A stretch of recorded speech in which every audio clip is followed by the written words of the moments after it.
Here we go again. I mean, this is the truth show, and there's more. Oh, I'm not done yet. Oh, and there's more. Oh, I'm not done yet. I mean, this is the truth show. Oh, yes.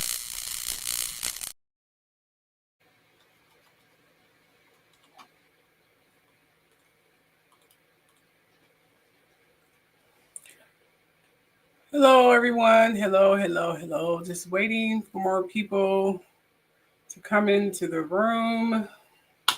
How y'all doing today? Just doing a recap of what we missed.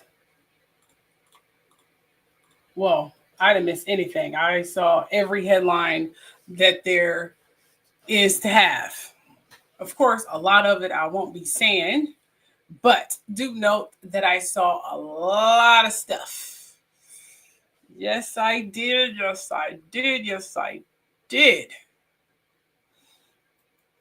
Don't worry. I'm here, showing my face. How y'all doing, my truth seekers? How you doing? I know the last time you guys saw me, I did a little confession with my daughter. And I did notice a lot of people in the comment section who wanted to come forward. If you guys want me to do a confession or whatever you want to call it in terms of abuse, please let me know. I'll be glad to do a live show and we can all talk. We can all get it all on the open. I can have a counselor even available if you guys want. But I was so unprepared for the whole live show. It was so random. I am going to edit a little bit, tweak it, and it'll be in my Patreon. More than likely, hopefully within the next few days. So let me know if you guys can hear me in the comment section. And with that said, let's start talking about our live show for today. Which you should know it's going to be very good, very good. And for those of you who are just coming in here, a second here. My name is Keisha, okay? I am the creator and the voice of the Truth Show, KISHA'S Gossips, and a plethora of other things. But anyway, I know it's been a few days, aside from the incident you guys pretty much saw.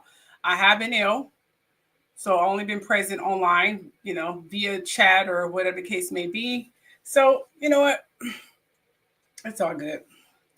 But I made sure to be present, as I stated in posts, despite encountering many headlines daily, which I have encountered so many headlines. I can't voice them all, but I definitely encounter a lot of headlines. I'm just going to keep pointing that out. Okay. So we're going to have a lot to talk about. Trust me. I made sure my opinion was present in a community post. With that said, in today's show, we'll be talking about Trump's latest shenanigans. I give you guys a clear picture of the Qatar incident with the plane, because I think a lot of people are not clear about that or don't know what the hell that means or why he took the plane.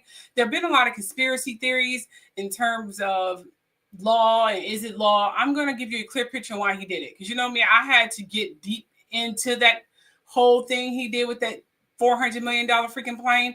I had to see why he did it. Why is he teaming up with the Middle East?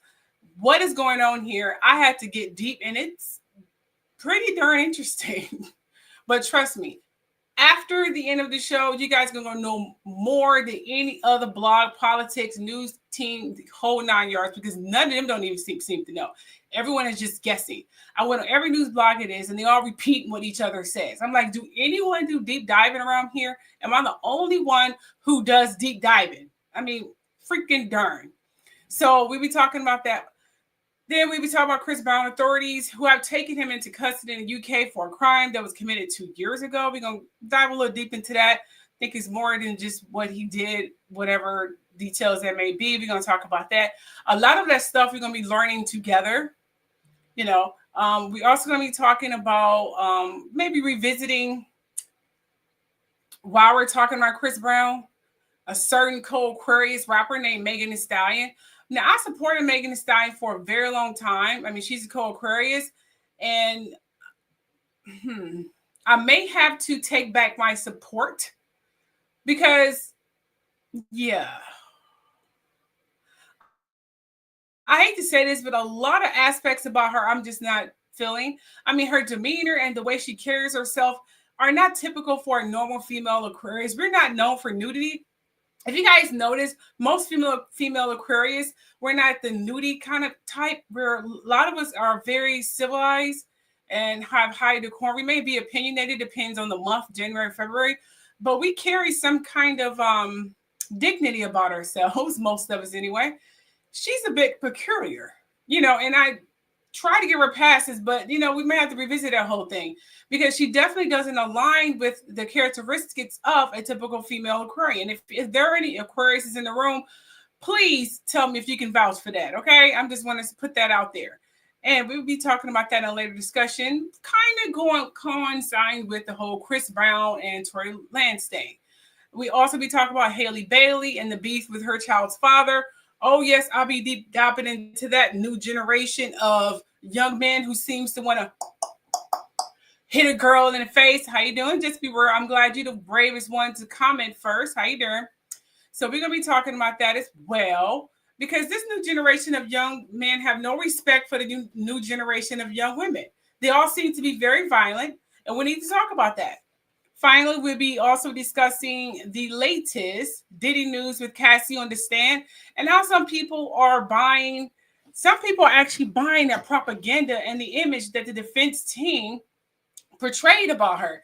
They were quite rude and they were bringing up points. They were trying to make her seem like some little sloppy little slut. I'm like, you do realize this girl was 19 years old. Girl, you can't pay attention to those views. Those views are not real. I mean, I validated that months ago. It can have 12, 10, and then actually be 12,000 or 1,200. I don't know how many people are viewing my dang own live shows. They have been manipulating my views. I can't even speak. They have been manipulating my views for some time now. So just ignore how many views that are on there. And some people are unable to count. And some people are unable to comment. So they just don't comment. Now, we'll be diving deep into that. And if we have time, I give you some brain food. With that said, here are your warnings. Please note that this is all alleged. I've never met any of these people. I've deeply researched all of my information. This is a trigger warning. In this video, I may be talking about or showing sensitive material about some subjects or topics that may be disturbing or upsetting or may bring forth some troubling memories, as you read in the description or title. With that said, either end the video now or brace yourself. Aside from that, enjoy. Alrighty, fantastic. Okay, starting off, of course, with politics.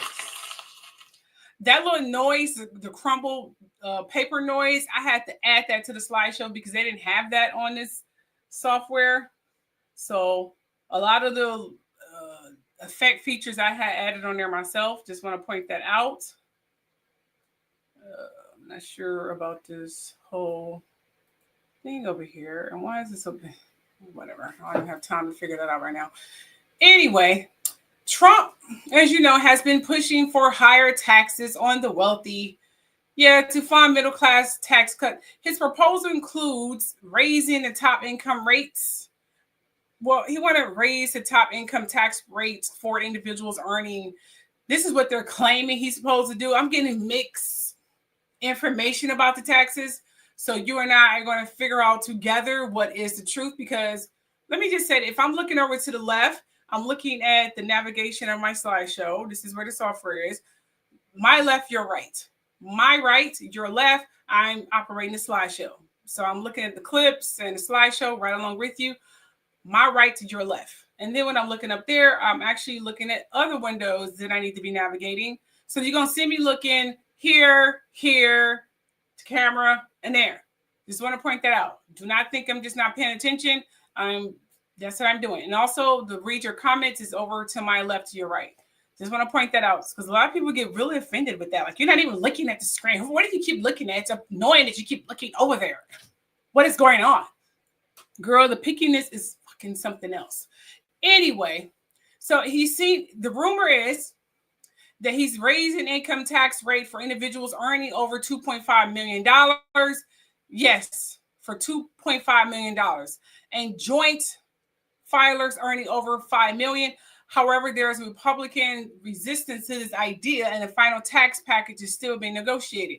So anyone who's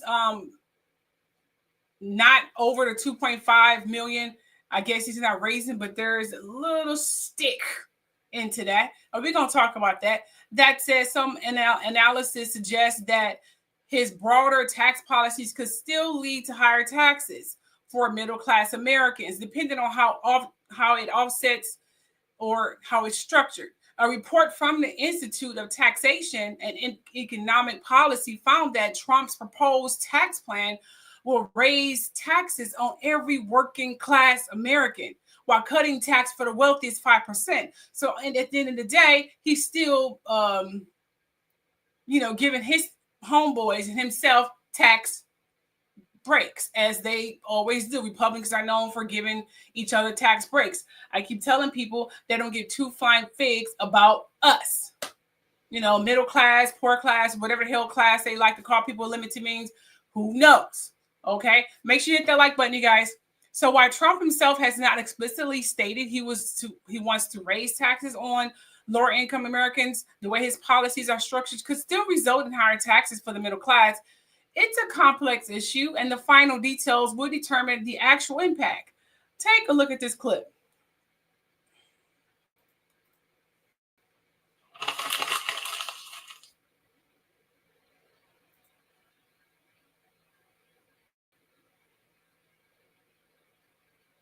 We see the next page in 2031. Anyone making less than 15,000 sees that. Check this out. I thought this was a mistake. I thought I was not reading this correctly. An increase in their taxes of 74.3%. And from 15,000 to 30,000 of 20.6%. Is that correct? Or is that, did you guys make a mistake? Or is that no mistake in the numbers? Let's play that again, just in case that went by some of you. We see the next page in 2031. Anyone making less than 15,000 sees that. Check this out. I thought this was a mistake. I thought I was not reading this correctly. An increase in their taxes of 74.3%. And from 15,000 to 30,000 of 20.6%. Is that correct? Or is that, did you guys make a mistake? Or is that no mistake in the numbers? It's very insane. Let's listen to that shit again. You see the next page in 2031. Anyone making less than 15,000 sees that. Check this out. I thought this was a mistake. I thought I was not reading this correctly. An increase in their taxes of 74.3%. And from 15,000 to 30,000 of 20.6%. Is that correct? Or is that, did you guys make a mistake? Or is that no mistake in the numbers? That is fucking ridiculous. Freaking ridiculous. So in other words, he is raising the taxes for us. See, that's what I'm saying. I'm getting mixed reports here. It's quite insane.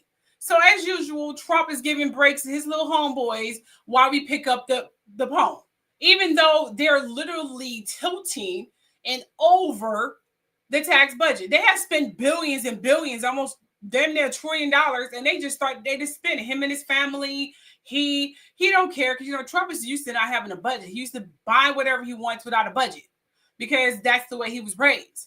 He was raised to do any and everything he wanted without any consequence. He's a spoiled, ungrateful, narcissistic, malignant fucking brat. Just want to bring that shit out there. So, be prepared to pretty much pay more taxes. But it's still been negotiated, has not been stamped yet. We don't know what's going to happen. Meanwhile, let's talk about this cockamamie plan here. Because that's what really is the issue here. Now, Trump and the $400 million plane. Trump acceptance of a luxurious Boeing 747-8 from Qatar's royal family has sparked legal and ethical concerns. Now, the plane valued at about $400 million, but it's supposed to be quote unquote used, is reportedly donated to the Pentagon for use of Air Force One. At least that's what he said. Yeah. Would you say no mistake now, but God is in control? He is. Hold on. In just a second here. I keep forgetting to put this up there. You said he operates these people will possibly integrate. I'm there with you. Okay. Yeah. I'm going to start putting your comments up there. It's definitely insane. Definitely insane. Anytime I answer your comments, I'm just going to go ahead and put it up there so people can know what I'm answering, because I'm not going to, well, you get the point. So yes. Yeah, they definitely will. Definitely. Absolutely. We just say he exchanged us for the plane.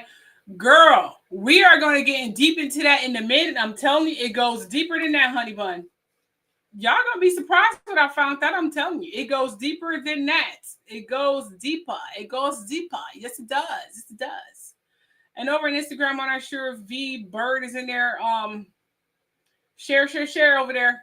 Anyway, getting back to what I was saying. So he reportedly said the plane is for Air Force One. That's what he said. Okay. But after Trump's term, it will be transferred, he said, to his Presidential Library Foundation, which means in his fucking garage. Now, critics argue this could violate the some call it emoluments, never heard of it, clause, which prohibits government officials from accepting gifts from foreign states without congressional approval. It has to be approved because it can cause some backlash. It can, because this stuff goes into the history books. You know what I'm saying? It has to be negotiated. It has to be approved. But Trump don't know about no damn congressional approval or anything of the nature. That's why he cursed out reporters like, how dare you ask me this question? It's just a gift. You can't tell him he can't have a gift. He's like a little baby. No, it's my plane. You can't take this plane away from me. What is the big deal? I mean, you can see the little baby in him having a hissy fit because of this fucking plane. No, he do not care. He don't. Now, so some Republicans have also voiced concerns questioning whether the move is appropriate and whether it could amount to foreign influence. Like, okay, they just giving out planes, and they could just get what they want. Is this the stigma and the trend that we're trying to bring here? Is this the image that we're trying to portray here? Now, Trump has defended the decision, okay? And he made several explanations, with the explanation that it is a government-to-government transaction, just making up whatever sticks, rather than a personal gift. It's a personal gift. And I'm sure and I'm going to tell you the legitimate thing that he did to get this plane, and then I'll tell you my assumptions of the dark reason why he did it.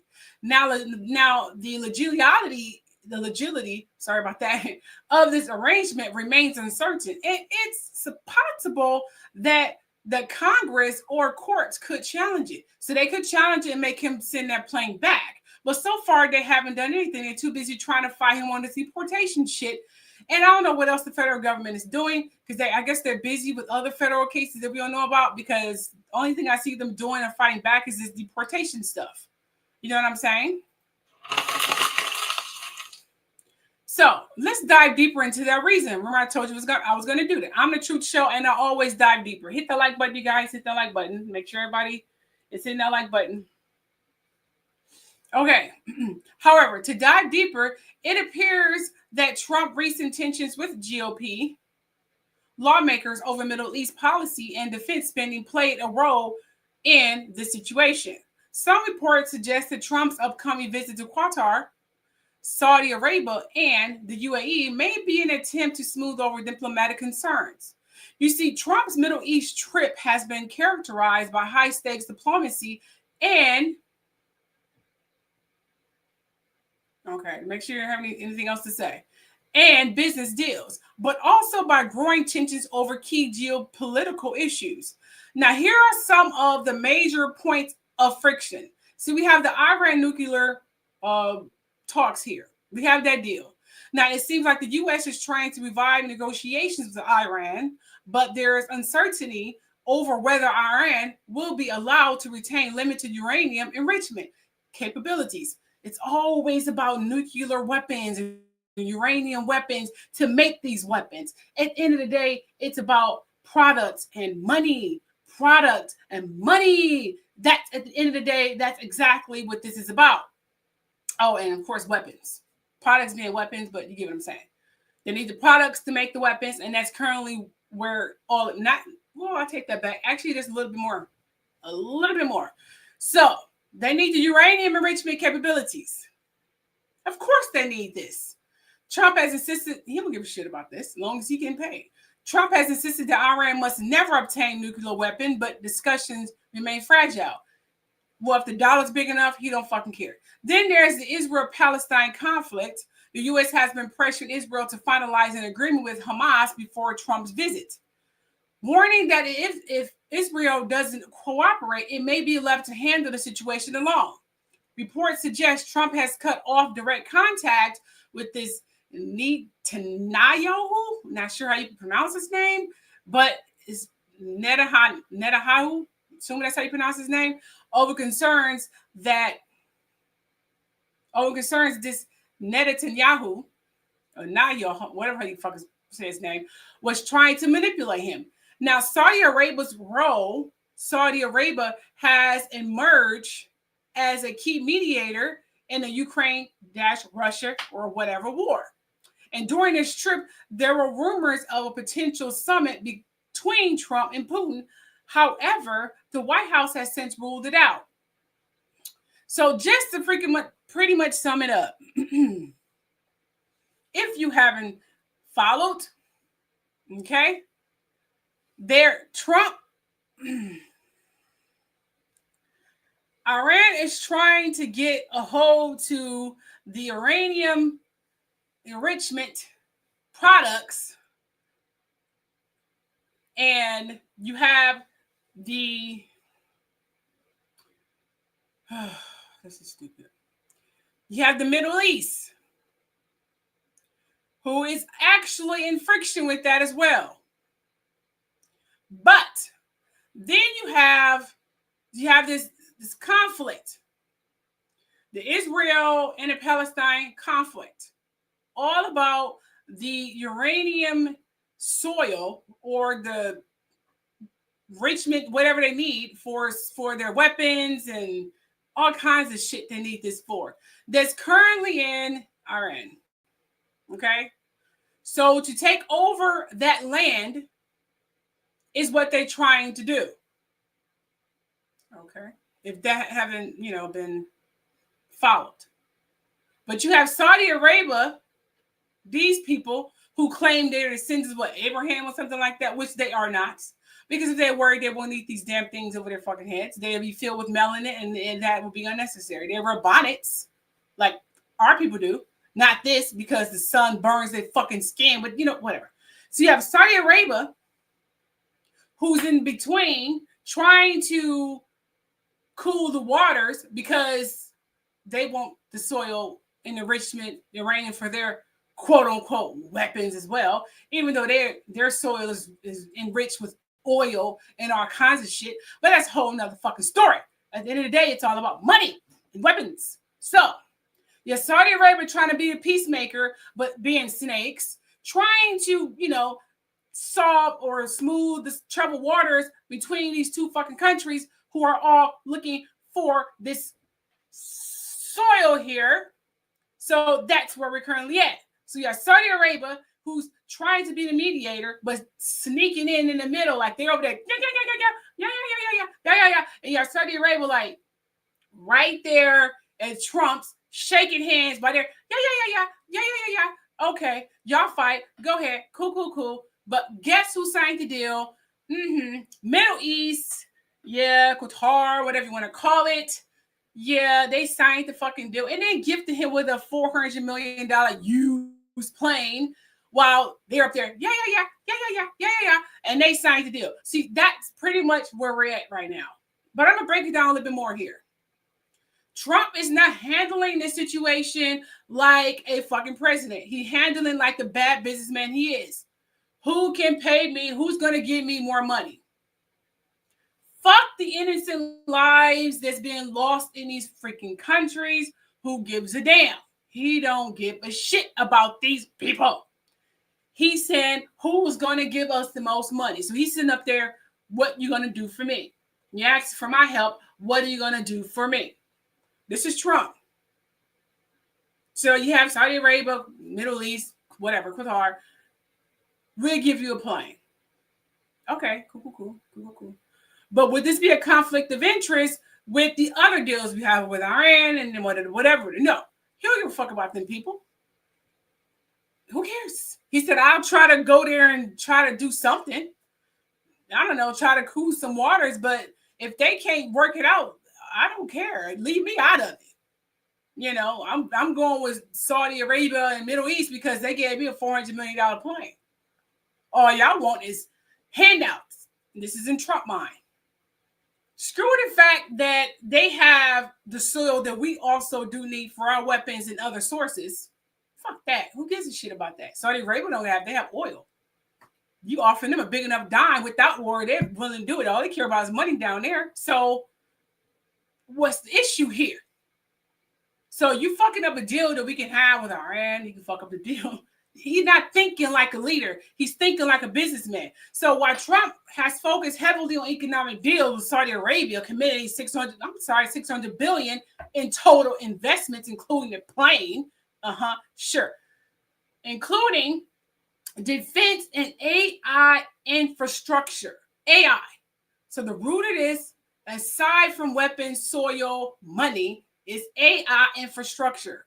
The UAE has pledged $1.4 trillion fucking dollars in U.S. investments over the next decade, particularly in AI and semiconductors, which means they want to phase out China. If they phase out China, then they will be the hub of the fucking world.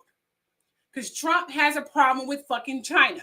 So he wants to do a deal with Saudi Arabia. So he claimed we won't have to need China for AI or farming or whatever the fuck he think we're using China or what the hell he thinks Saudi Arabia doing. Saudi Arabia only care about dominatory. They trying to dominate everything because they some greedy so-and-sos down. They greedy as fuck down there. All they care about is money, and dominate whatever they fucking could because they are the people of the gods or whatever the fuck they call themselves down there with their stupid hats coming up because they can't deal with the sun. But whatever. Who cares?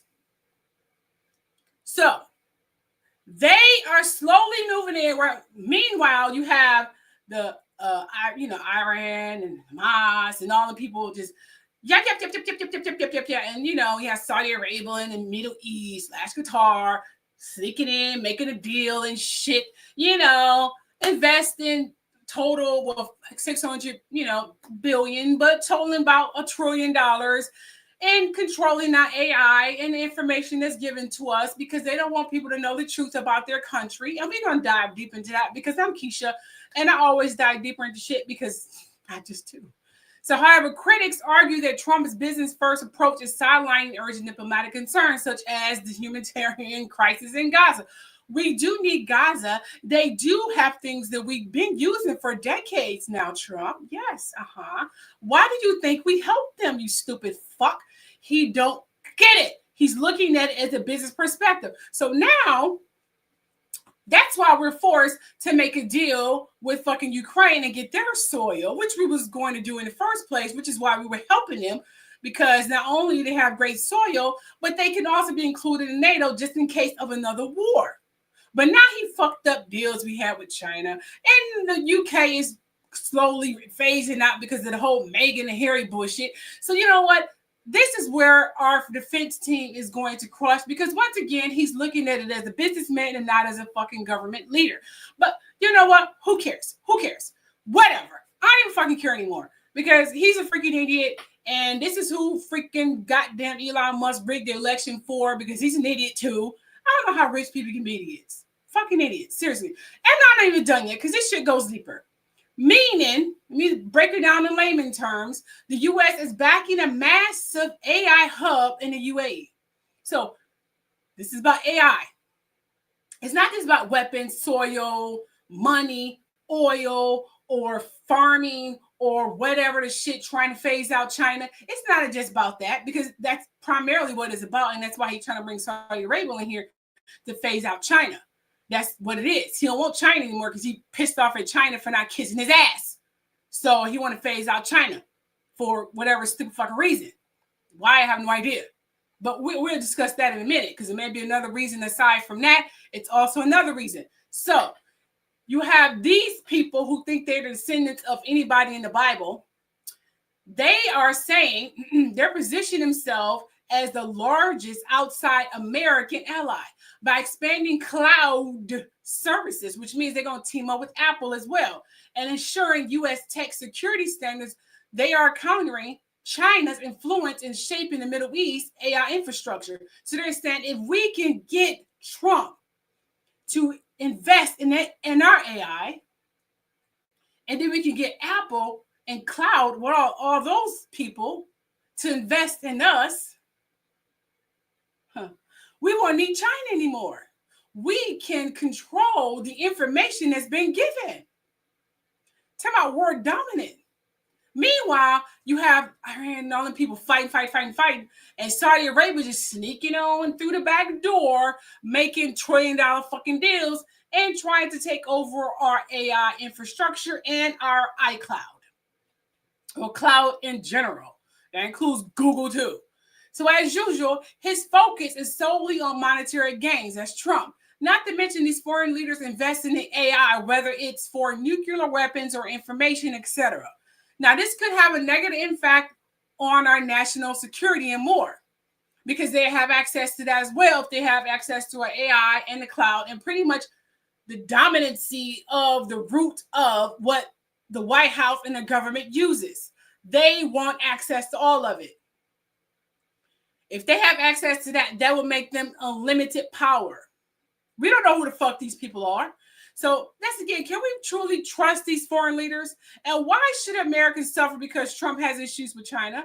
I'm just saying, why should we put our security and our lives in jeopardy because Trump has this serious fucking issue with freaking China? I don't think that shit is fair. I think it's freaking ridiculous. So let's go move forward here. So not to mention they're doing this deal with Qatar, the country that provided the luxurious Boeing, the 747-8 to Trump, that Boeing freaking plane. Remember, they supplied that as well. Okay, so they supplied that fucking plane, as we know. And Saudi Arabia, who has been deeply involved in the AI and defense invest deals that have strengthened U.S. ties in the Middle East. Now, listen to the timing of the plane gift. It's certainly interesting. There is no official confirmation that it was directly linked to the AI agreements or Trump's broader sideline to China in the Middle Eastern tech infrastructure, but it definitely makes sense though. So why? Because Trump pushed to shift AI development away from China has definitely made the UAE and Saudi Arabia major tech partners for the U.S. You see, the AI Hub project is a clear sign that America is trying to cement its influence in the region, reducing China's foothold in advanced technology and cloud service. So they're trying to annihilate China influence. So he's teaming up with people who is trying to, take out China. But we don't know these people. And they don't have a good history of being equal or diverse either. And let's talk about that too.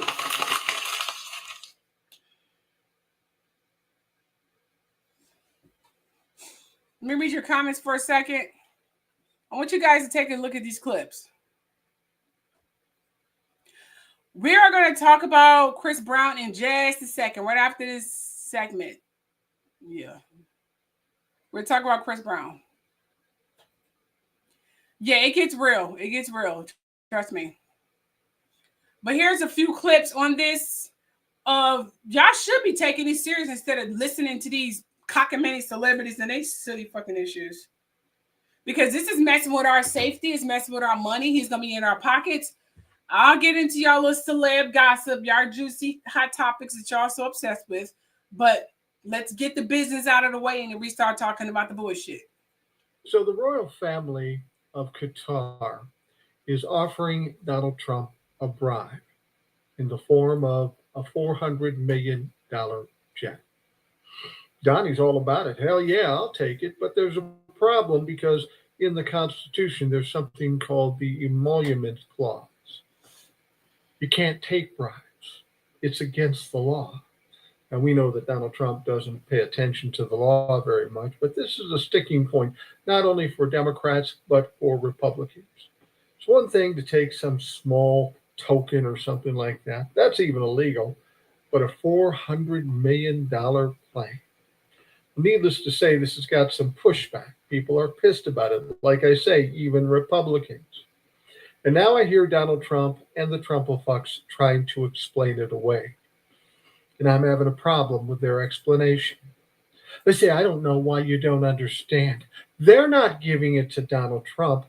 They're giving it to the Air Force. It's a gift to the Air Force. It's perfectly fine. Well, here's my question. If that were true, why is it that the Air Force in the United States of America, the biggest Air Force in the world, why do they need to be gifted a used? And I'm saying used because this was used by the royal family and it's a hand-me-down to Donald Trump or the Air Force or whatever. But why does the Air Force need a used luxury passenger liner? You gonna load bombs on that motherfucker? Is that what you're gonna do? Really? Is that how you're going to handle this? No, this isn't a gift to the Air Force. Besides, if it was a gift to the Air Force, why is it Donald Trump said he's going to take it with him when he leaves and give it to his presidential library? So is what you're saying is it's a gift to the Air Force, and then when Donald Trump leaves as a parting gift, they're going to hand him a $400 million plane. Now, some of them will say, you don't understand. The current Air Force One is old. We need something better for our Lord and Savior. So that's what they're going to do. They're going to give us a plane until Donnie gets his new Air Force One, probably 2027, 2028. Well, that's an interesting concept, too, because if they hand them this used plane, there's going to be a couple $100 million in upgrades and fixes and security and all that kind of shit. And guess what? It's probably going to take longer to get that done than it is to get the new Boeing. This isn't a gift to the U.S. Air Force. This isn't some stopgap thing to make sure Donnie has the right Air Force One. This is a flat-out gift, a flat-out bribe going to Donald Trump. Everything about it says that, and you Trump-fucks, you can try to explain it away, but you're stupid. You don't even understand the situation, or you're just ignoring the situation so you can fucking lie. There's no other question about it. This is a bribe from Qatar to our president. You good with that? That pretty much sums it up. That's exactly what it is. Oh, this particular, she asked about it. And you know, Trump, he has no respect for women. He has no respect for women. So he told her where to go and where to get off at. Because that's the way he speaks to reporters. And no one's going to hold him accountable because they never do. Okay, so take a look at this. This is a super luxury $400 million jumbo jet that President Trump is now preparing to accept. It is not America. In fact, it will be a gift from the royal family of Qatar. President plans to use it as his official plane, Air Force One. And that is raising a lot of safety and legal and ethical questions. And so I asked the president about it. Here's what he told me. Has Qatar asked for anything in exchange for that $400 million luxury jumbo jet? And how can the American people be so sure that they will not in the future? Well, I think what happens with the plane is that, we're very disappointed that it's taking Boeing so long to build a new Air Force One. We have an Air Force One that's 40 years old. I think that was a very nice gesture. Now, I could be a stupid person and say, oh, no, we don't want a free plane. We give free things out. We'll take one, too. I would say people who view that luxury jet as a personal gift to you, why not leave it behind? Your ABC fake news, right? Why not? Only ABC. Well, a few of you would. Let me tell you, You should be embarrassed asking that Oh, question. no, he didn't. They're giving us a free jet.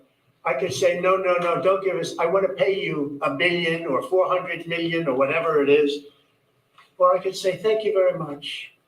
You know, there was an old golfer named Sam Snead. Did you ever hear him? He won 82 tournaments. He was a great golfer.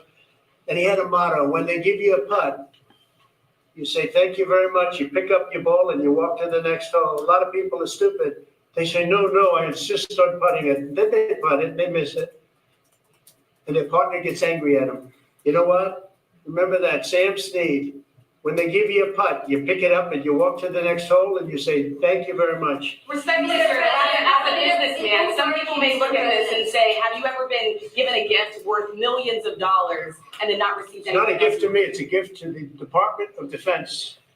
And you What should know is he better. talking about? Because you've been embarrassed enough, and so has your network. Your network is a disaster. ABC is a disaster. Ooh. You guys hear that shit? Yes, he is a real narcissist son of a bitch. Look how he disrespect. He has no respect for women. I know y'all freaking saw that. The man has no respect for women. He was like, you are a mistake. Your people are a mistake. All of you just a mistake. I know. And he's going to keep it too. And nothing is going to happen to him because they're afraid. Nothing. No. Absolutely nothing. So fucking sad. Unbelievable. Girl. But I'm not done yet. We need to get deeper. Oh, yes, ladies and gentlemen. We are going to get deeper because I just want to. So, you see, political, religious, and geopolitical considerations have profoundly shaped the Middle East historical narratives, particularly those concerning ethnic origins, migrations, and wealth accumulation. Some governments and institutions have been reluctant to acknowledge certain historical connections, particularly when they challenge modern national identities or economic power structures. So you guys have to understand, it's not about AI and iCloud and have a dominatory over information or pretty much our, let's just say, our cyber grid and put it in the Middle East hands. That gives them a literally unlimited technical power to fuck us up. And they did it in the midst of a bribe to a fucking idiot. But you know, it's not about the information they're trying to control and their need for power down there, considering they send it and sent descendants up. You know, never mind. You have to understand, the Middle East vast wealth largely stems from oil and natural resources, but historical trade, imperial influence, and the African labor also played significant roles that they refuse to acknowledge. Remember, I think they say they are in descendants of Abraham. Welcome to the show, The Quiet Storm. Welcome to the show. Share. Do not pay attention to the views. It's not real. I made that abundantly clear over the period of time. I don't know how many people are viewing my page. I have no idea. So, that they refuse to acknowledge. Some scholars, remember,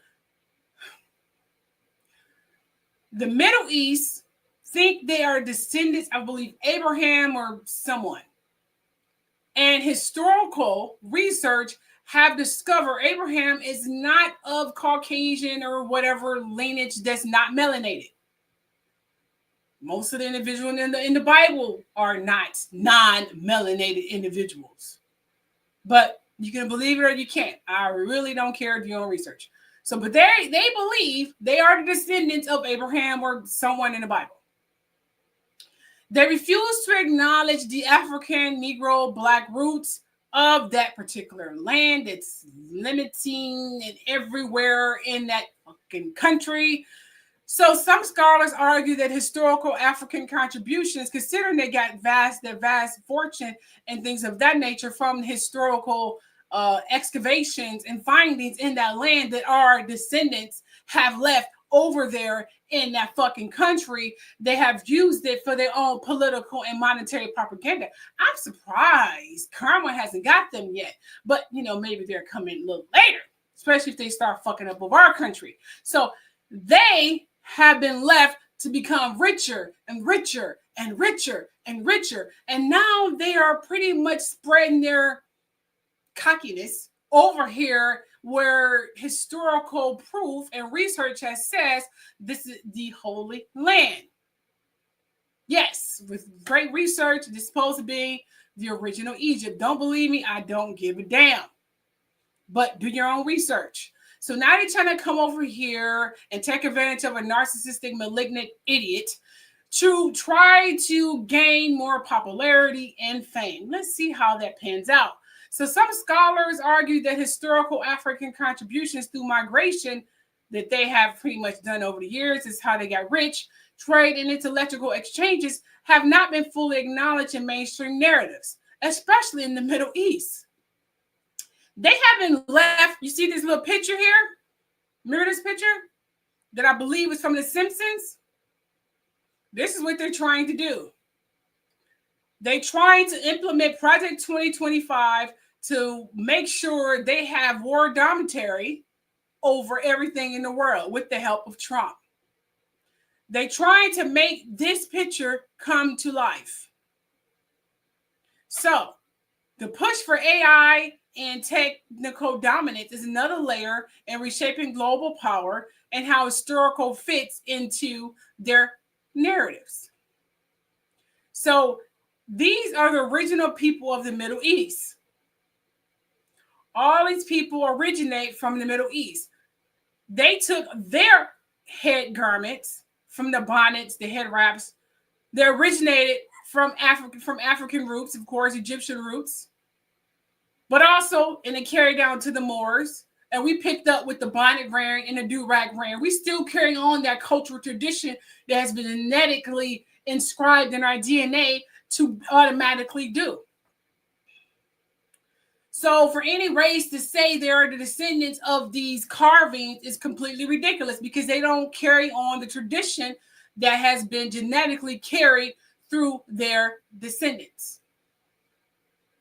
These are the original people of the Middle East. These are some of the world leaders from Qatar, the Middle East, Saudi Arabia, etc. But the Middle East is not trying to acknowledge that African roots. They're trying to annihilate it. So they do coincide with Project 2025 to annihilate any African, Negro, Black, Hispanic, Indian, Chinese roots. They're trying to annihilate all of that and make sure their people and the racist Caucasian people, because not all Caucasians agree with this. I want to point that out. My beautiful, diverse Caucasians who just want to know the truth, stay truth, we love you. But these racist son of a y'all can go to hell. So they are with the whole dominating. So if these overlook his stories, I'm saying his story because that's what it is, his stories. When we say histories, need to be recognized. Trump and his homeboys are making deals with the Middle East. They're trying to reshape history and our future. It won't be surprising if Trump tries to corner China into selling TikTok to Saudi Arabia or the Middle East. After this AI deal start implementing, it won't be surprising if he try to convince China to sell their shares or their whatever to Saudi Arabia, Middle East, to complete that dominatory and wipe out Black history and Hispanic history and Indian history and Chinese history off the map. That's what they're trying to do. Oh, yeah. Just in case you missed what I said, let me break it down a bit further because I don't think you guys are hearing what I'm saying. So you see, China has recently acknowledged this is true. China has recently acknowledged its historical African connections, with studies showing that modern Chinese population trace some of their genetic origins to Africa, which means the Chinese, the Asians, the Japanese were descendants of each other. They just separated their tribes, whatever crazy reason that is, but Chinese, they all have African roots. All of their DNA has African blood in it. Maybe not a lot of melanin, but they do have some melanin. That's why you'll never find a blue-eyed, gray-eyed Chinese person. They either have black eyes or brown eyes, which means they have melanin. Anyone who has brown eyes, black eyes, or they have blue eyes with the pupils that are brown, that means they have melanin in their skin.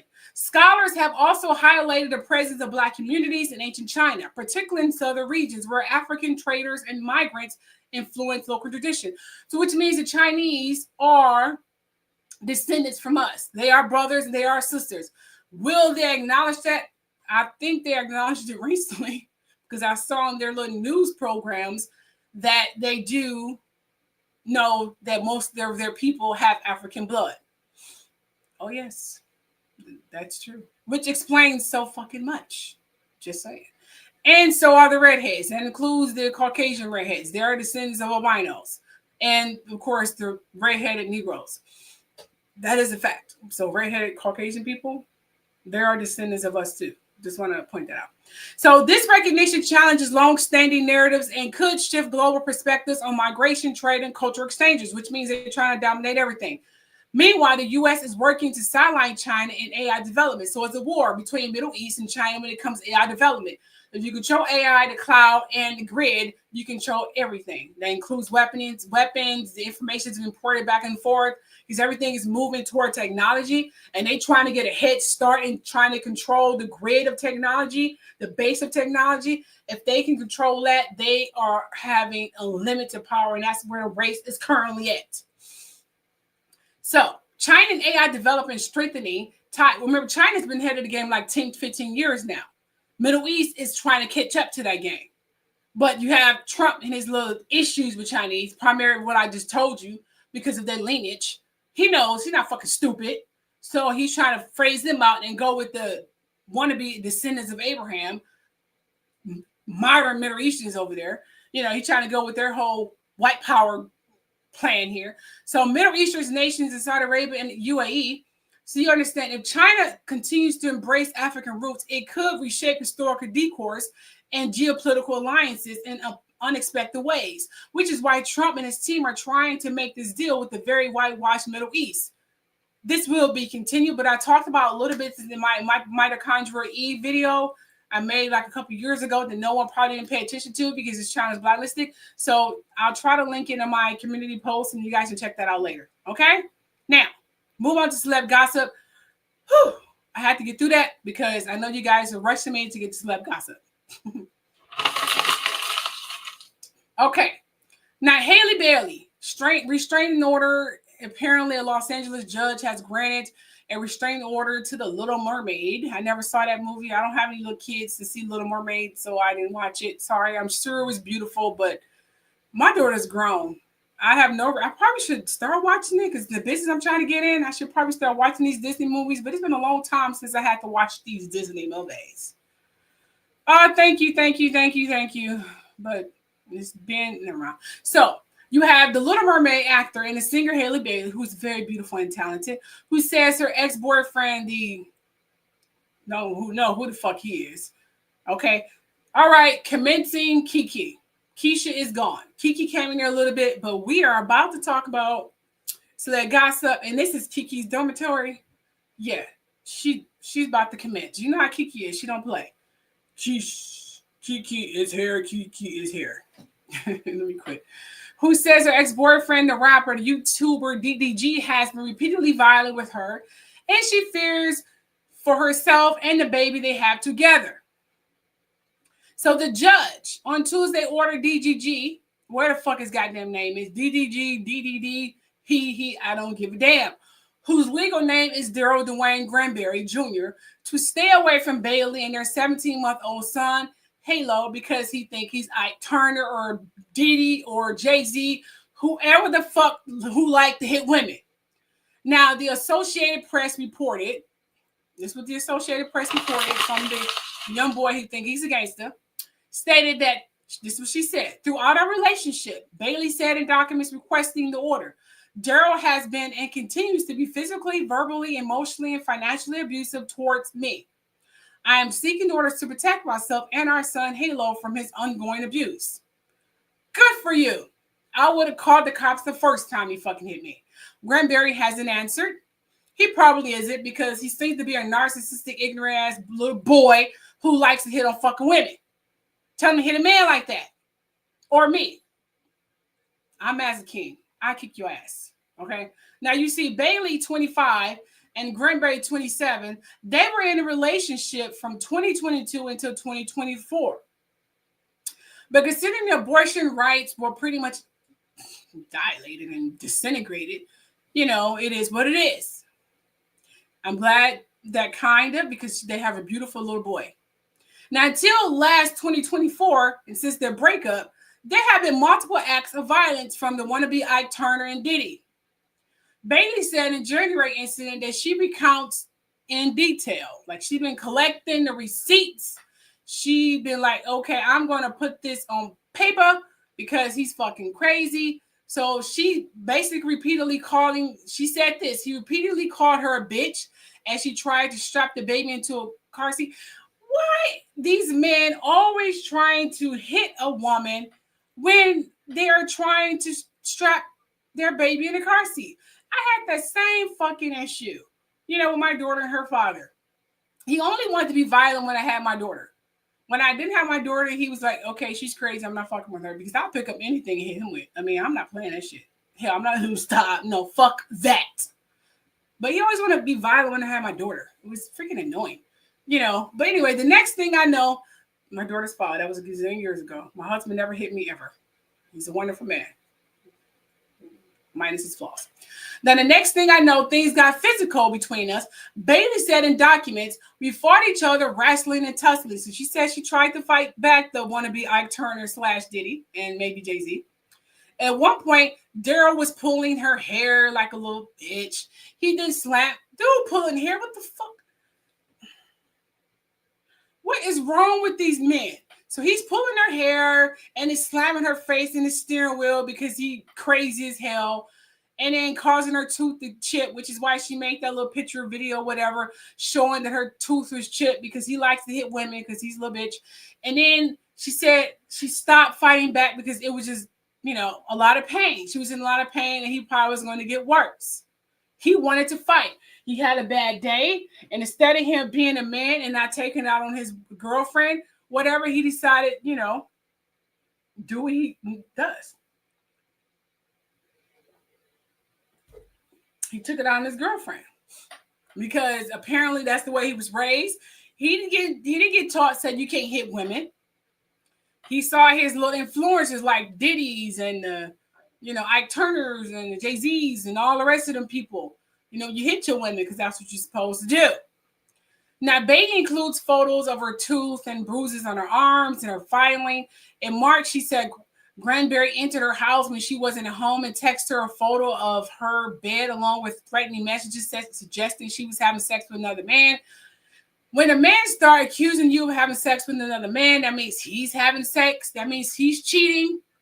So that primarily means his guilt is pretty much overclouding his judgment and he think you're cheating because he's the one who's fucking cheating. Now, a few days later, she said he berated her when she did not want to send her sick baby on a visit with him.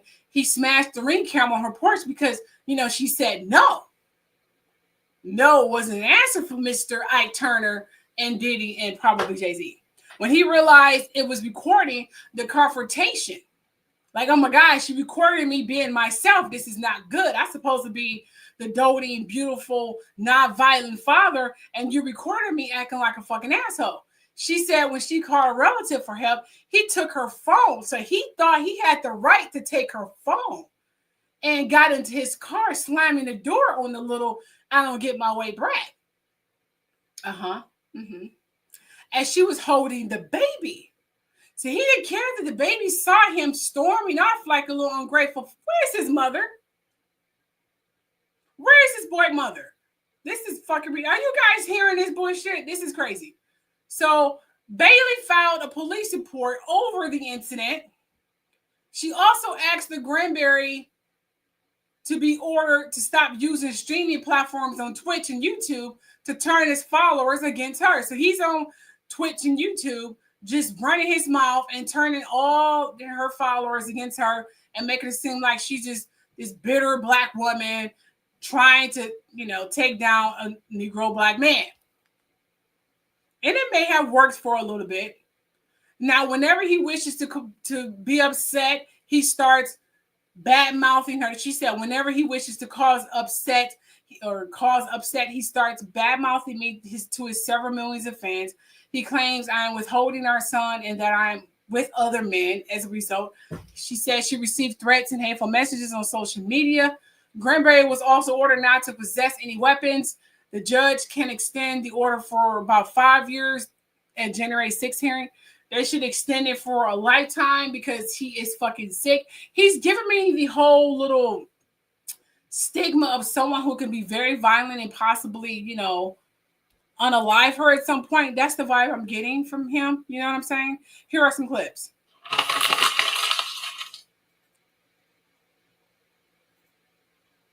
Okay. Pack up the live streams, Ike Turner, because you're not going to put your hands on a Disney princess and think you're going to get away with it. You chipped the tooth of a Disney princess, and you think we're going to let you get on live stream and bother and heckle this woman? Now, according to TMZ, Halle Bailey has filed a restraining order after an incident that occurred between her and DDG in the car. Now, the article goes on to say that she is seeking a protective order against DDG. Now, she stated that in January, he had got physical with her after their breakup in October.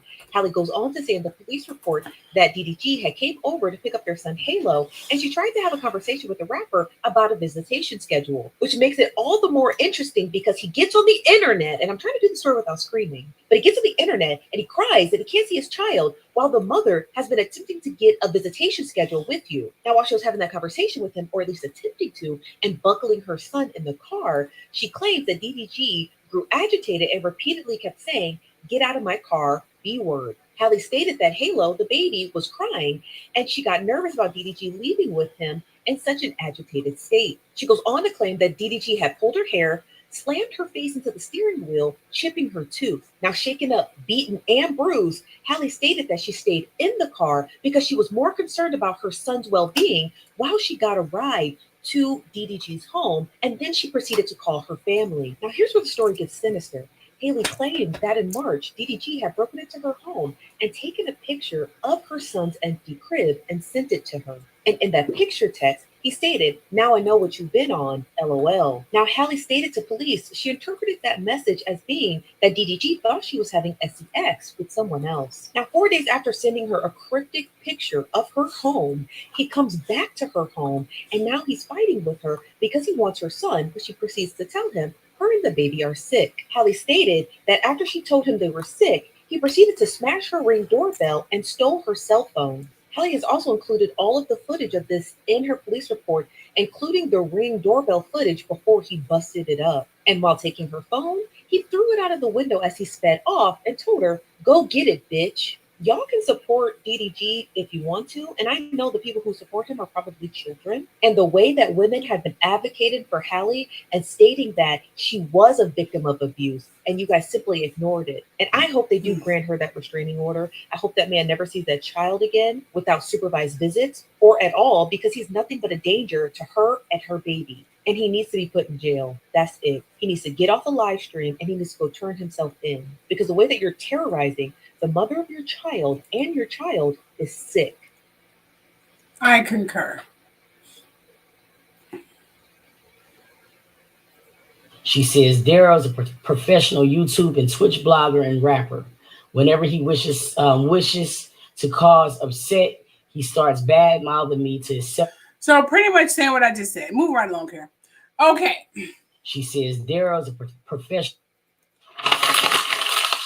Now, in this particular footage, I want you to see how the babies, people don't understand babies. They think babies don't see, or they're not acknowledging what's going on.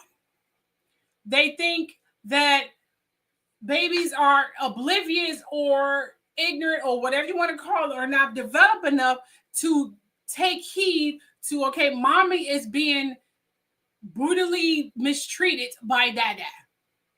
This is not good. Why does she cry when she's with him? They notice this shit. They're not fucking stupid. They're just sitting there taking everything in. They just sponge. You know, their brains damn near almost 100% cerebral capacity, kind of, until they start getting all them shots and knock them all the way down to like 10, 15%. You know what I'm saying? But that's a whole nother scientific story. So, this is the baby. Well, Thank you. Yeah, thank you. She was right. So this is the baby when he is with the mom. Mommy kisses.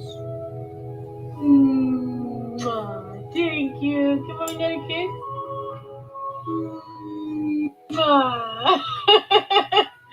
Give me another one. Give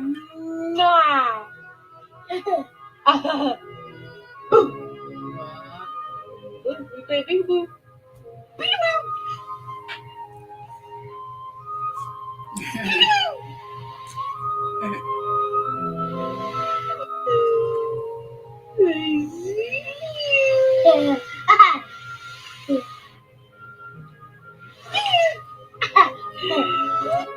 Hello.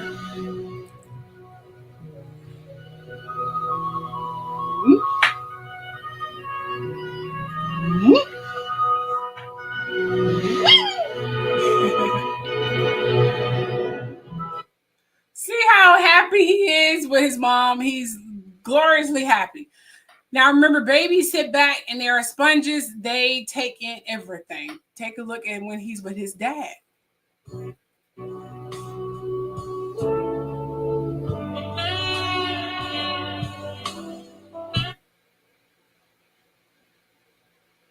I don't know if this music is copyrighted. See, look at him. He's always hitting them. Look at that.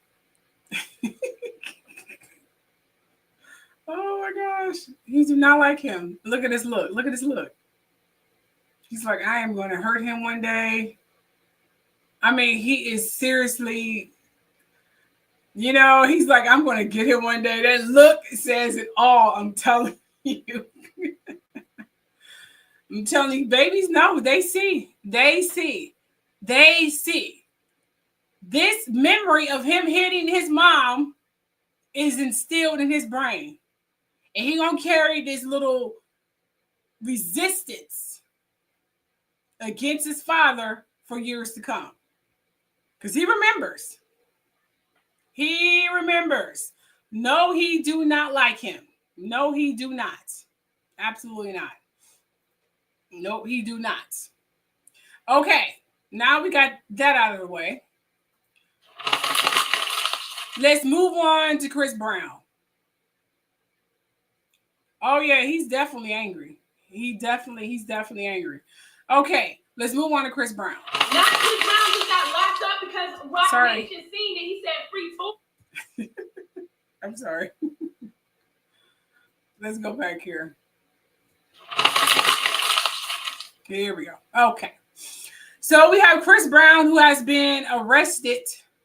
Grammy-winning singer Chris Brown, a coming tour was thrown into question Friday as a British judge, this is the British judge here, held him in custody while facing allegations that he beat a music producer with the bottle in a London nightclub in 2023. Chris Brown is 36 years old now. He appeared in Manchester Magistrates, I don't know how you pronounce that, Magistrates Court to face one court of causing grievous bodily harm and was ordered held until his next hearing, June 13th in London, the same day he's due to take the stage of Frankfurt, Germany on the third night of his world tour. So it's the third day of his world tour. He's set to take stage and they trying to hold him up. And people are having all these conspiracy theories on why this conveniently came. So you have Judge Joanne Hurst rejected Brown's bail request after prosecutor Hannah Nicholas said that the crime was extremely serious. Now, Brown was on tour in the UK, as you know, since February when he was in February 2023, he was on tour when he alleged to have attacked a producer, this gentleman here, a doll, I'm assuming, with a bottle at the Tape nightclub in London's Mayfair neighborhood. Not sure if it's true. Now, Grace Forbes, the defense attorney, argued that American performer posed no flight risk and should be released. Like, he's not a flight risk. He's not going to just go randomly hitting people or shooting people. Can he be released out on bail until his hearing? Now, Brown was flanked by court officers in dock, and his bail is permitted. They didn't set a bail for him at all. His hair was bleached blonde at the time, and he wore sweatpants and a black t-shirt. He confirmed his name and birth date and said that his address was the local Lori Hotel where he was arrested earlier Thursday and taken into custody, which means, you know,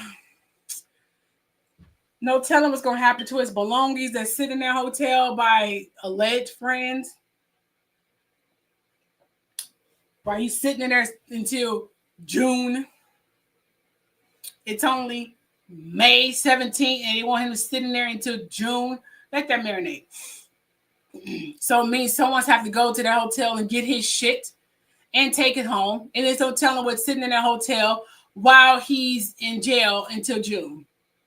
So that's up to everyone's disposal, his house, his security, all that, because they randomly got him.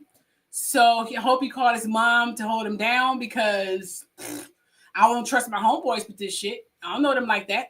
So his case was transferred to Southwark Crown Court in London, where he is expected to enter a plea to the charge. If it's true, I'll be fighting it. If it's not true, I'm not going to go to jail, get blamed for something I didn't do. Fuck that. Take a listen to this. Rock Nation, not Chris Brown just got locked up because Rock Nation seen that he said free Tory. He posted that literally an hour ago and then got locked up. That's not a coincidence. And y'all know Tory just got set up in prison and stabbed like 47 times. And now his family is at the courthouse literally trying to tell the judge what's going on. And the whole time, the dang Rock Nation and their lawyers is trying to avoid them.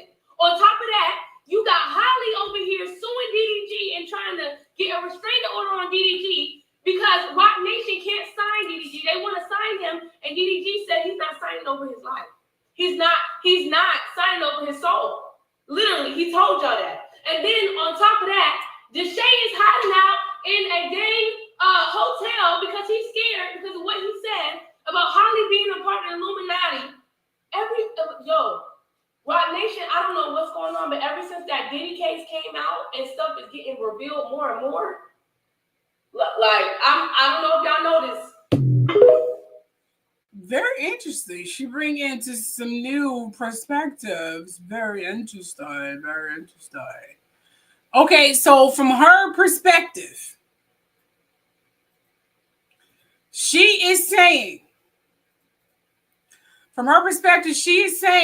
that Halle Berry is setting up DDG for not signing with Rock Nation. Interesting. I don't know about that.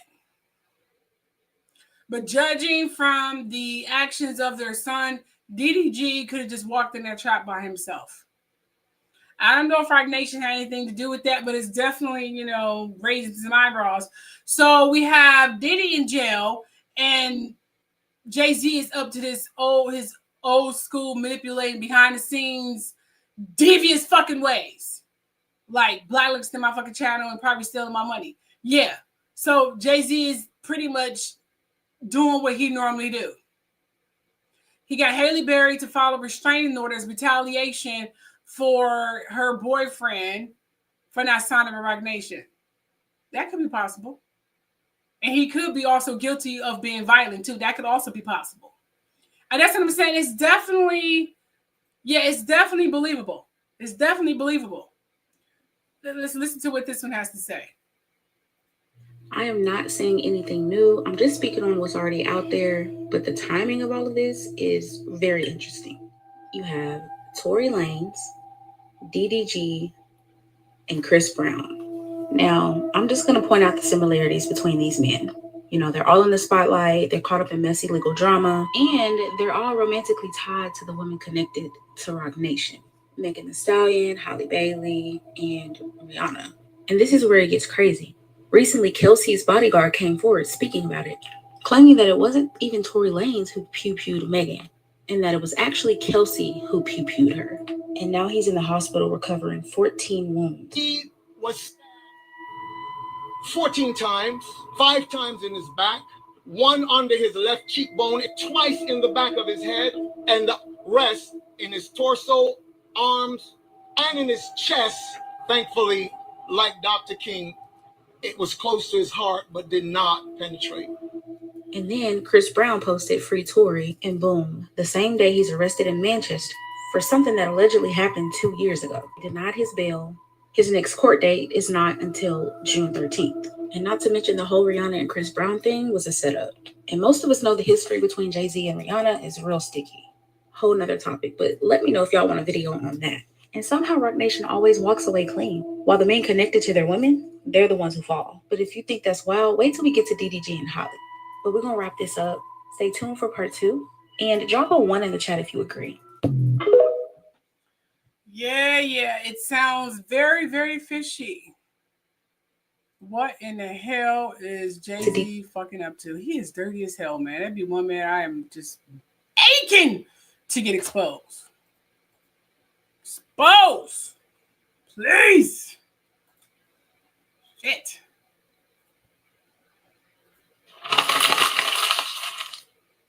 So, now this seems to come after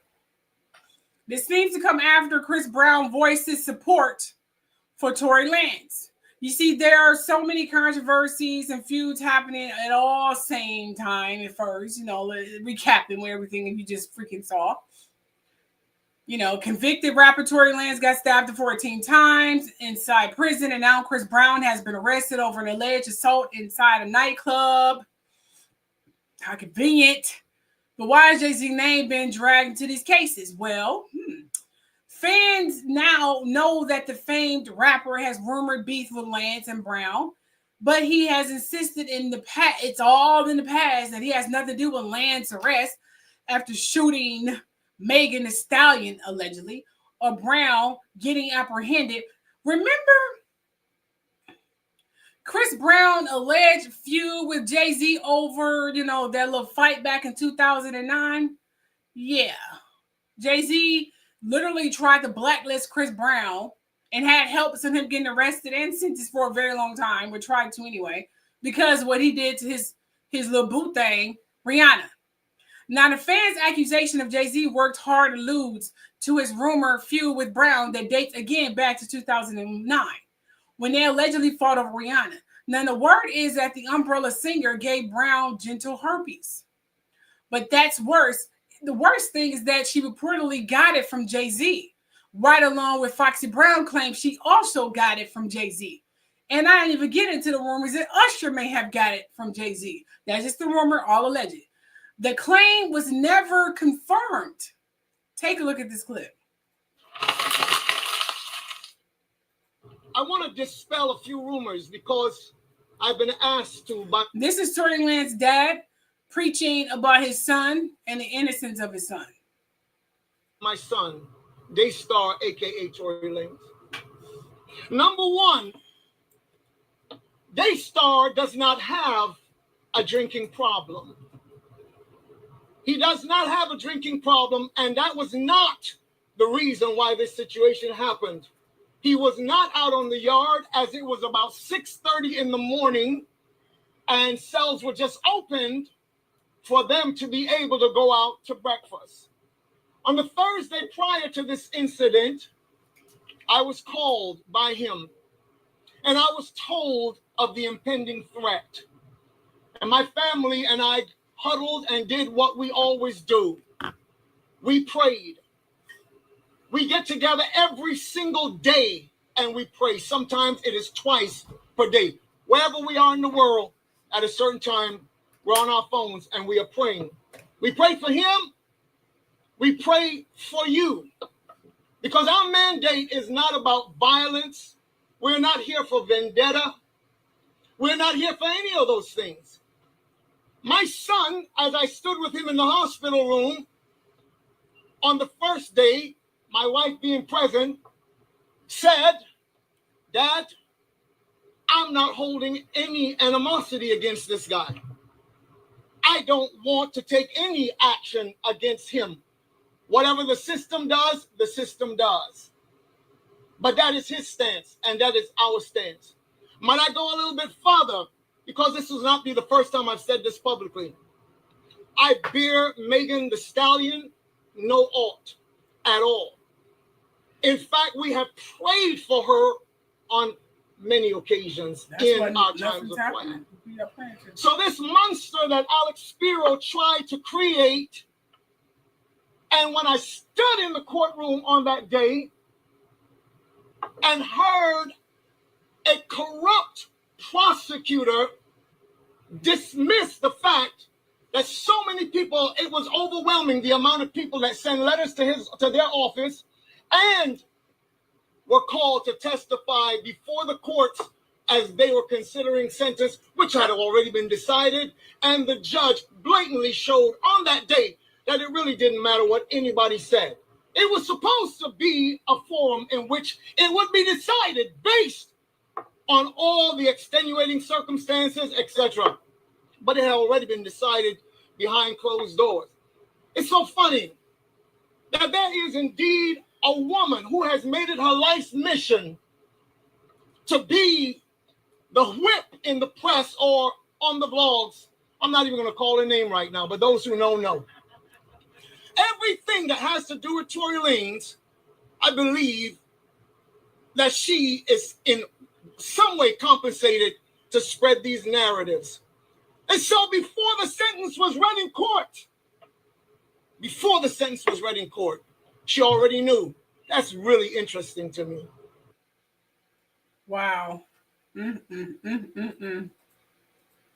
Thee Stallion, I'm trying to stay co-creating sister, but you are making it her, honey. Listen to this theory. Megan Thee Stallion lied to all her fans, and now it looks like she's about to pay for it. The same way Tory Lanez is paying for it currently. Tory Lanez was unlawfully sentenced to 10 years for allegedly pew-pewing at Megan Thee Stallion. And that night, there was 3 potential suspects in that car. But yet the strange thing about this situation is the only DNA sample that was taken was of Tory Lanez, even though the unknown DNA was found on the pew-pew. So what happened to the other 2 potential suspects? But from the looks of it, they were quick to sentence Tory Lanez. And things just got worse because Tory Lanez was just stabbed 14 times in California prison. And now Tory Lanez is at Bakersfield Hospital fighting for his life after being stabbed by a convicted killer. So not only did Megan Thee Stallion lie to her fans, but she lied to her own family. She swore upon her own family that it was Tory Lanez, the one that did it. But new evidence is showing that he wasn't the one that fired the pew-pew. Do you guys think that she should be serving the unexpected 10 years that they unlawfully gave to Tory Lanez? Better yet, how do you think justice should be served? Don't forget to follow for more news and finance information. God bless.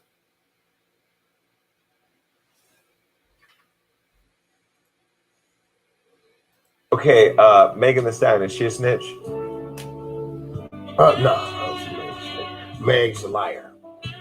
She's a liar. She's a liar, not a snitch. Okay, because you kind of alluded to having receipts that once they come out, Tory is going to be vindicated. They're coming out one way or the other. They just delaying it because they're trying to get it in court. If they can't get it in court, it's going to hit the neck. And when they hit the neck, they're going to see that it's an innocent man in jail. Meg's not from the street. She ain't from no gang and nothing. You know, she's not what do you call it? Well, there was the video where she first said what the shooting, how it happened, and then another video where she said how it happened, and they were completely different stories. But how did they still get a conviction with that? Because did you see when Tory's father went off? I did see that. The star witness, last minute, without them knowing, walked in and went from a defense witness to a DA's witness. Okay. And based upon what he said, curved the jury. I'm the last guy Tory talked to before he walked in court. Literally. Me and my man Speedy from Hard Time Hustler. He was like, yo, Wack, I need you to do these things. Let me go in court. Pretty sure it's going to go my way. I'll call you when I come out. Never came back out.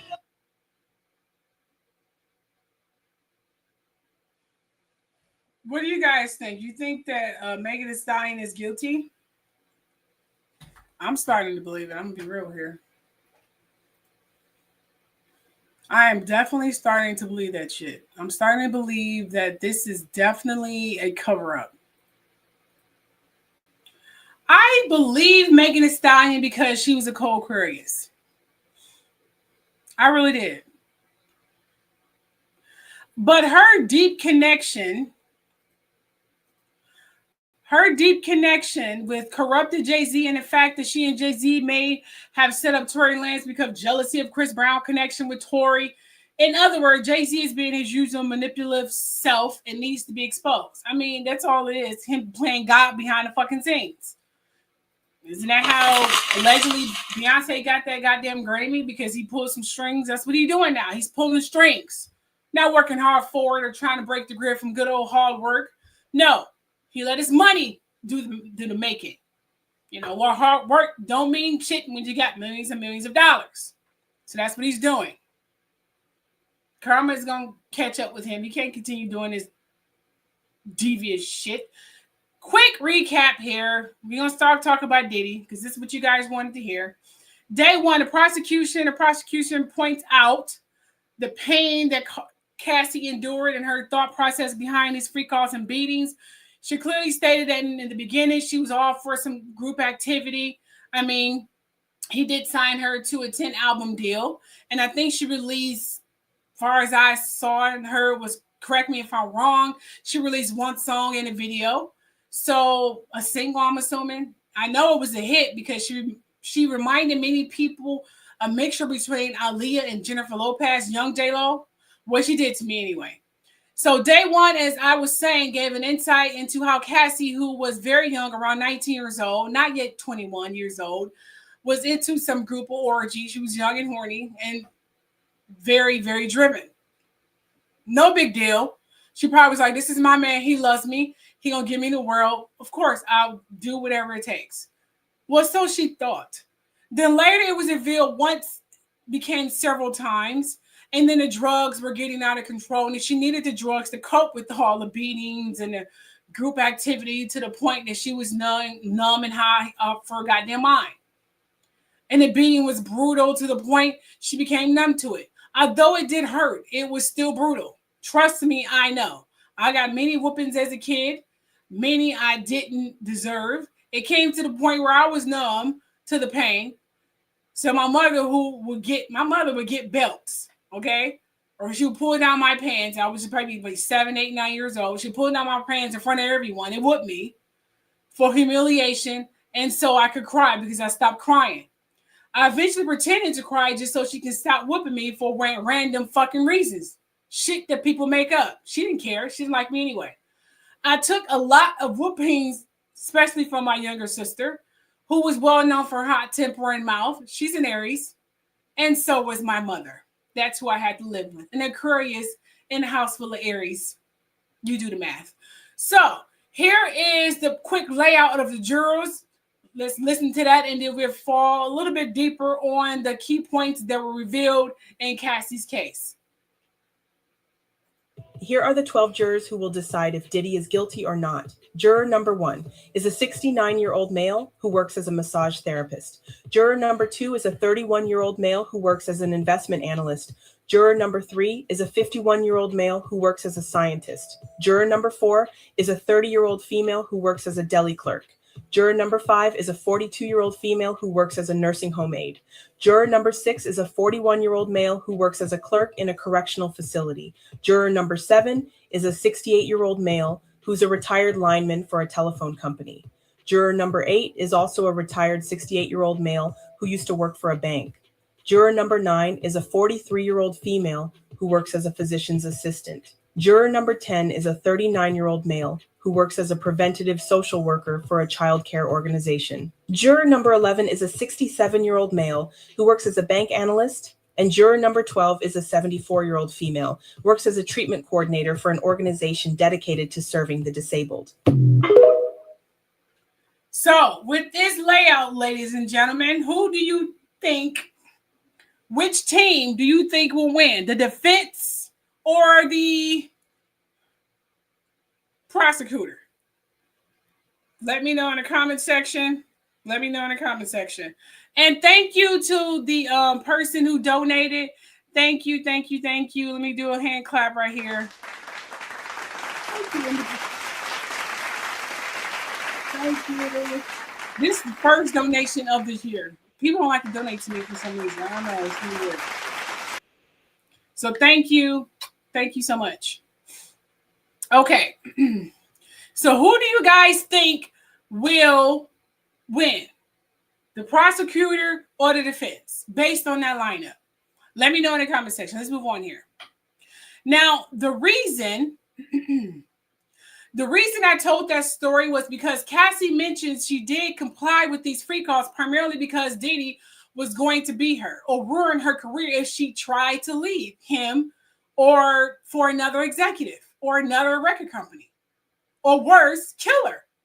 I mean, he either blacklisted her or whatever the case may be and make sure she never worked in that town again. So she didn't want someone else to go through what she was going through. Do you understand? Cassie was a people pleaser. Her parents said it, her friends said it. She was a people pleaser. She was also known to say whatever she had to say to keep crazy ass Diddy happy. Trust me, every victim of domestic violence, abuse, or emotional abuse, or whatever, psychological abuse, there is a such thing, knows the choreograph. They know the choreography. They dance, as our elders say. You learn how to dance around your spouse's or partner's flaws to keep the peace. Cassie, as many of us heard, was learning to dance, the choreography around Diddy's anger and wrath. Diddy was taking advantage of that as well. Okay, he was like an abuser. Every time he became abused or raped, he would follow it up with gifts and love and nice little beautiful texts and trips and blah, blah, blah, blah. She was young.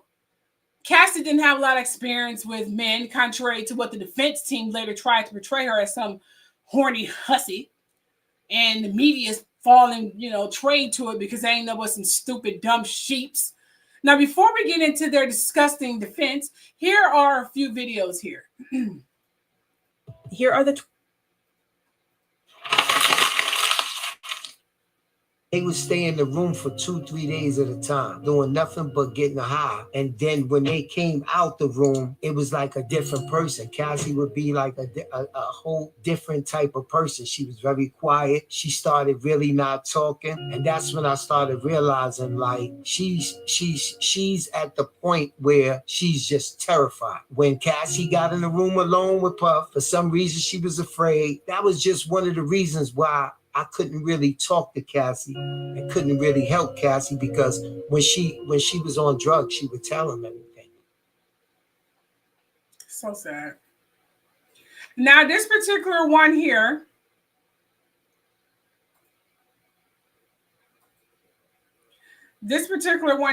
was basically this young lady. I got a lot of clips from her because she know how to condense all of, let me put my face back up here. She know how to condense all of the situation from, the testimony from Cassie instead of just going line by line. I don't got time for that right now. So, and she definitely make it clear for you. So listen to what she had to say in terms of some of Cassie's testimony, okay? Start this one with a trigger warning because what Cassie just revealed in court is heavy, not just for you and I, but it was also for the jury as well. She says in 2023, this is years after her relationship with Diddy ended. She's married to Alex Fine. She now has 2 kids. She started having flashbacks to all of the trauma and sexual abuse that she says she endured. And she says she can no longer take it. So one day she's at home with her kids and her husband, and she asks him, "Can you do this without me?" He said, quote, "I couldn't take the pain." So she decided that she wanted to walk out of the front door and walk into traffic. And she says the only reason she didn't do it is because her husband stopped her. He broke down as she's telling this story, and Diddy is sitting diagonally across from her, his kids behind him. That incident prompted her to go to rehab. She says she was coming off of Valium because she was taking so much because her anxiety had gotten really bad. It says the rehab was more trauma therapy, and there she started to unpack all the things that she had experienced over the last decade. She put pen to paper and started writing and writing. She says until she had a book. I'm going to read some of my notes for you guys so you can hear her words. She said, "I really wanted Sean to read it, to understand. I don't think he understood." She said, "I was begging for sorries, and I wanted him to understand the pain he put me through." And she goes on to say that she took too much responsibility for the freak-offs, that she would do absolutely anything for him, but that anything never stopped. At this point, she is fully crying. Her face collapses into her hand. According to her testimony, she sends Diddy the book through his assistant, Christina Quorum. But she says they didn't take her seriously. They didn't think she would do something like that. So then she had her attorney reach out to his attorney. She also offered him the chance to buy the book rights for $30 million. Why $30 million?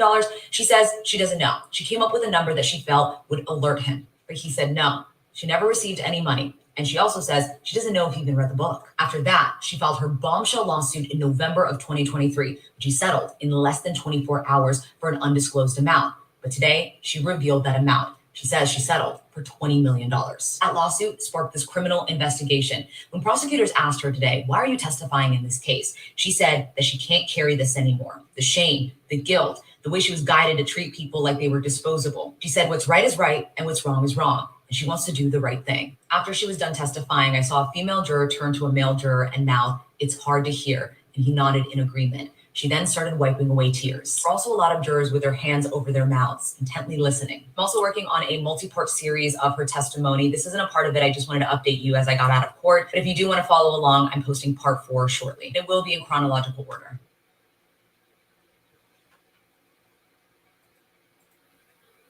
Cassie let out a heavy sigh. Ooh.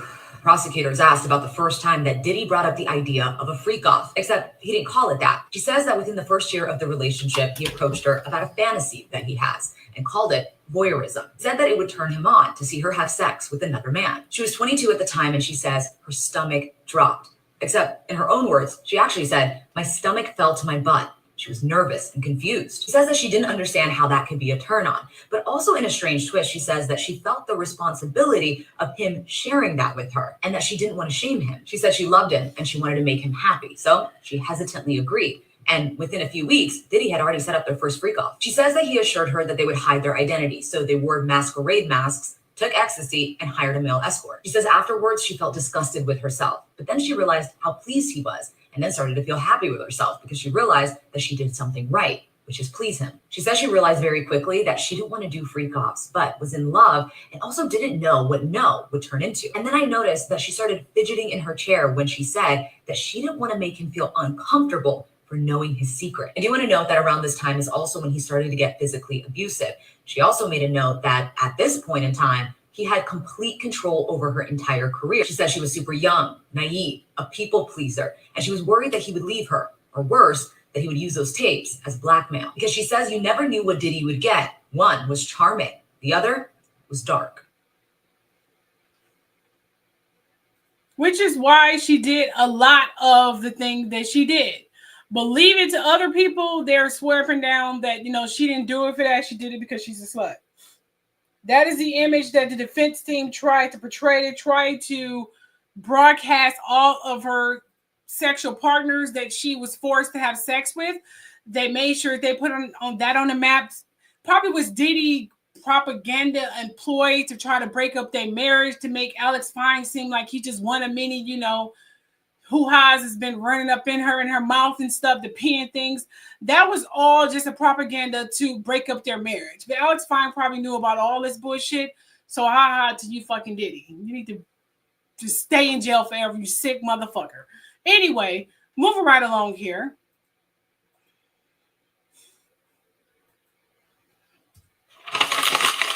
Then we have the defense team. The defense was to make it seem that Cassie looked like a willing participant, as I stated, and that his beatings were only because of her cheating, not to force her to have intercourse with escorts. So they made They made Cassie answer some pretty disgusting questions that revealed her many encounters with escorts and asked if she was drugged or beaten during or before, and if she dated other men outside of Diddy, which she did because she was trying to get away from him, trying to find a man to get her away from him.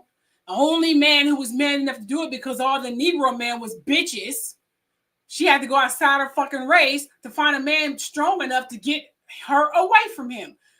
So disappointing for my brothers, because she tried the brothers and they were all bitches. So she had to go outside her race and found Alex Fine, who was strong enough to pull her, to build her back up, help build her back up, to have enough energy and strength to stay away and not go back. Okay, not be persuaded to go back, even after he raped her. She blatantly said that shit. Okay, so she blatantly said that she did date when they were apart, not while they were together, because Diddy cheated throughout the entire relationship, and she made that known when he was messing around with Gina and other people. he was fucking around through out their relationship. But it was allowed for him to do that, but it wasn't allowed for her, even when they were apart. Now, Cassie, of course, didn't want those videos to come out because it's embarrassing, but the defense team made it known to embarrass her and humiliate her with information that was completely irrelevant to the RICO charge and trafficking charge. They wanted to humiliate her and break up their marriage at the same time and possibly make her go into labor with the disgusting fucking details. And I hope all of them get karma for what the fuck they did, because that was uncalled for, you stupid, damn, no conscious, moralless fucking lawyers. So here are some videos that will give you information here. Now, this young lady here, she has like 5 million fucking subscribers on YouTube. This Asian chick. She's pretty good, by the way. I just watched a couple of videos about Diddy. This girl be reading from the script. I don't know if she be reading from a script or be just knowing verbatim. Very amazing. Very amazing. To be young and this alert is beautiful. Very beautiful.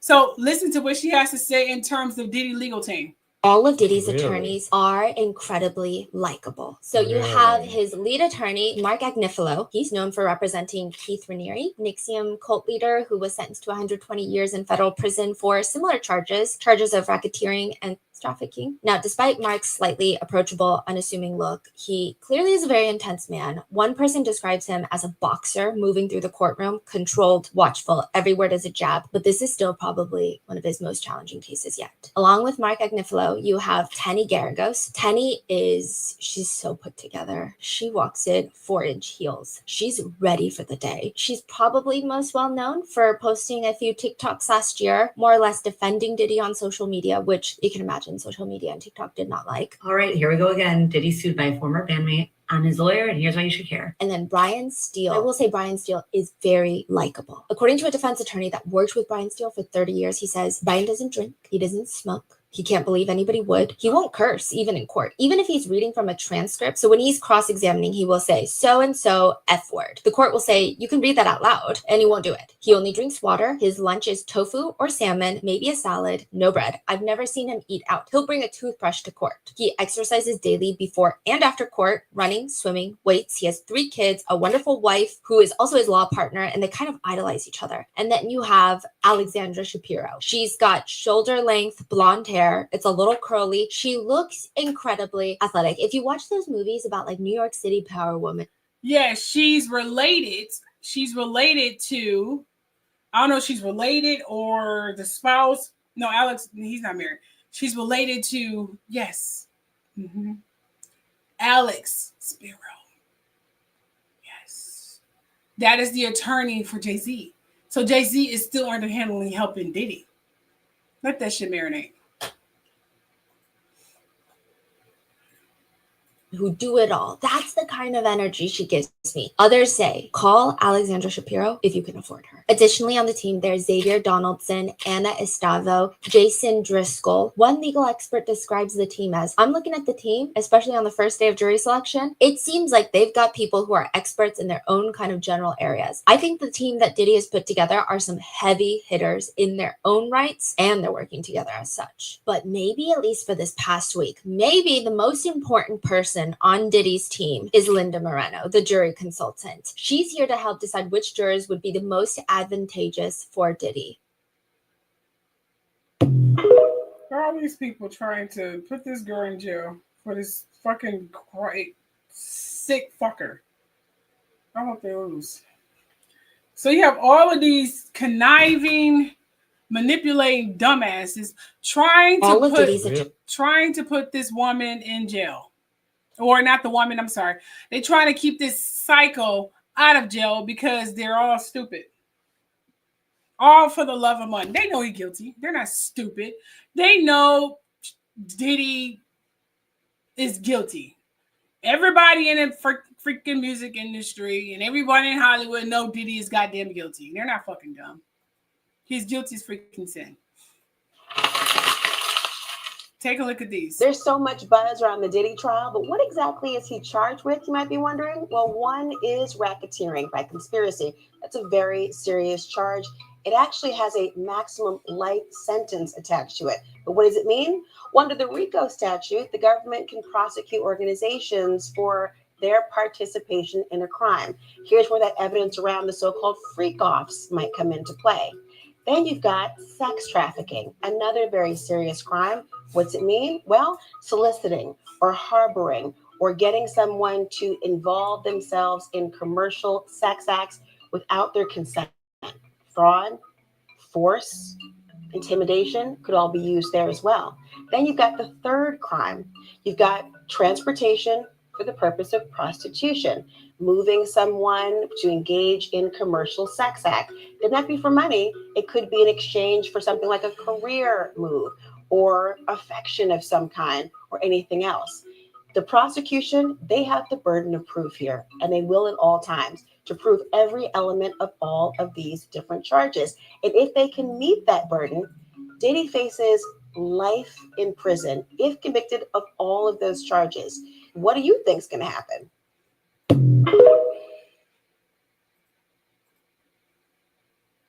She acknowledged that, yeah, I sent those messages, but she also added some important context.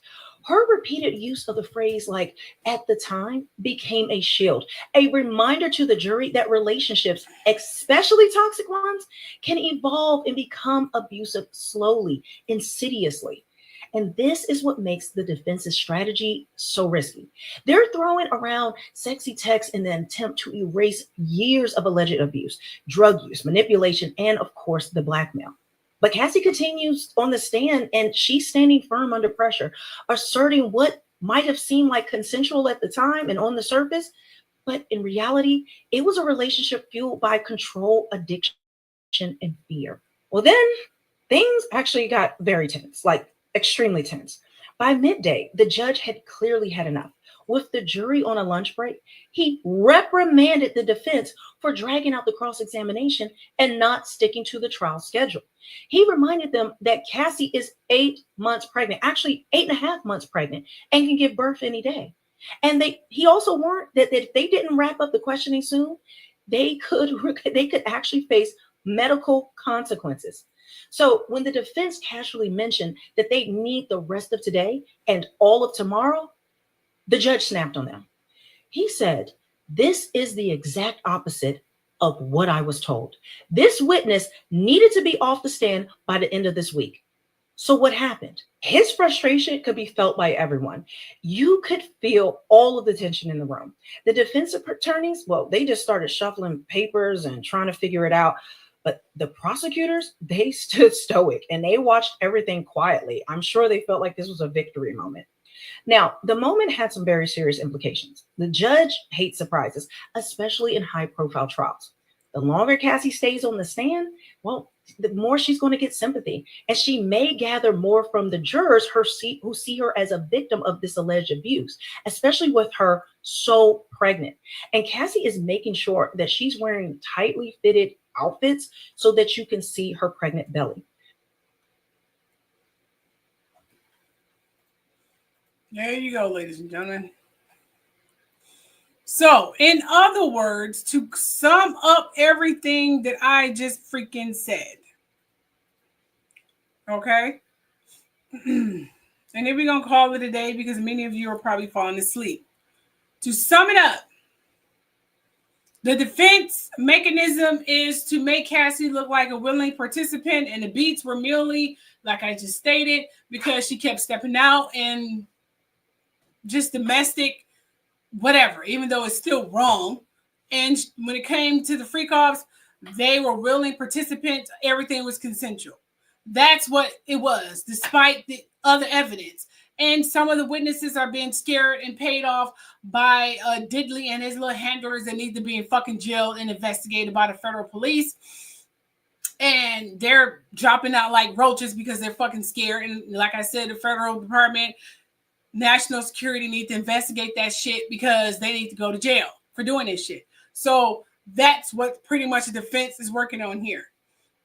Ardra O'Day, what the hell her goddamn name is, she dropped out at the last minute. She either got paid or got scared, probably got scared. And then you have one of the other people who came forward. That lady, I forgot her name, she came forward, but they're trying to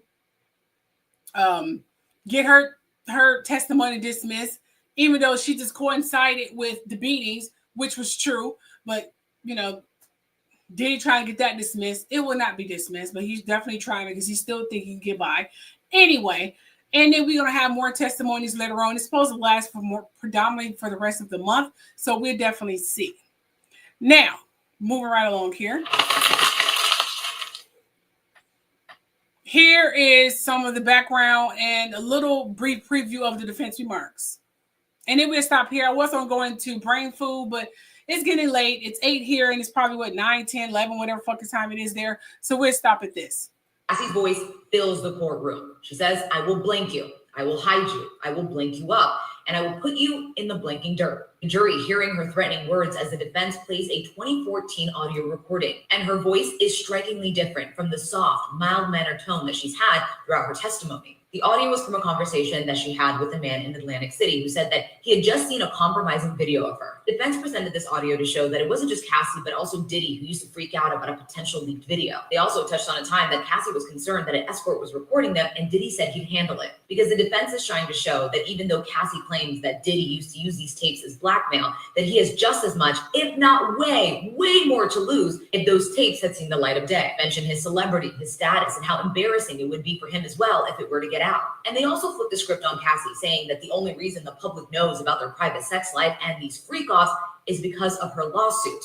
And the only person whose career is now completely ruined is Diddy. Cassie says Diddy would periodically threaten to release the tapes. And there was one incident when they were coming back from the south of France that the entire plane ride from the south of France to New York, he played their sex tape over and over again to intimidate her. The freak-off tapes that the government has in its possession came from broken devices that Cassie has kept over the years. iPhones that she was too scared to go get fixed because she knew it had explicit content on it. So far, prosecutors have only shown stills of the video to members of the jury and have gone above and beyond to protect her privacy, by even installing privacy screens so no one else outside of the jury members sees those images. The defense can still introduce tapes as evidence, but again, there will be privacy screens and also headphones.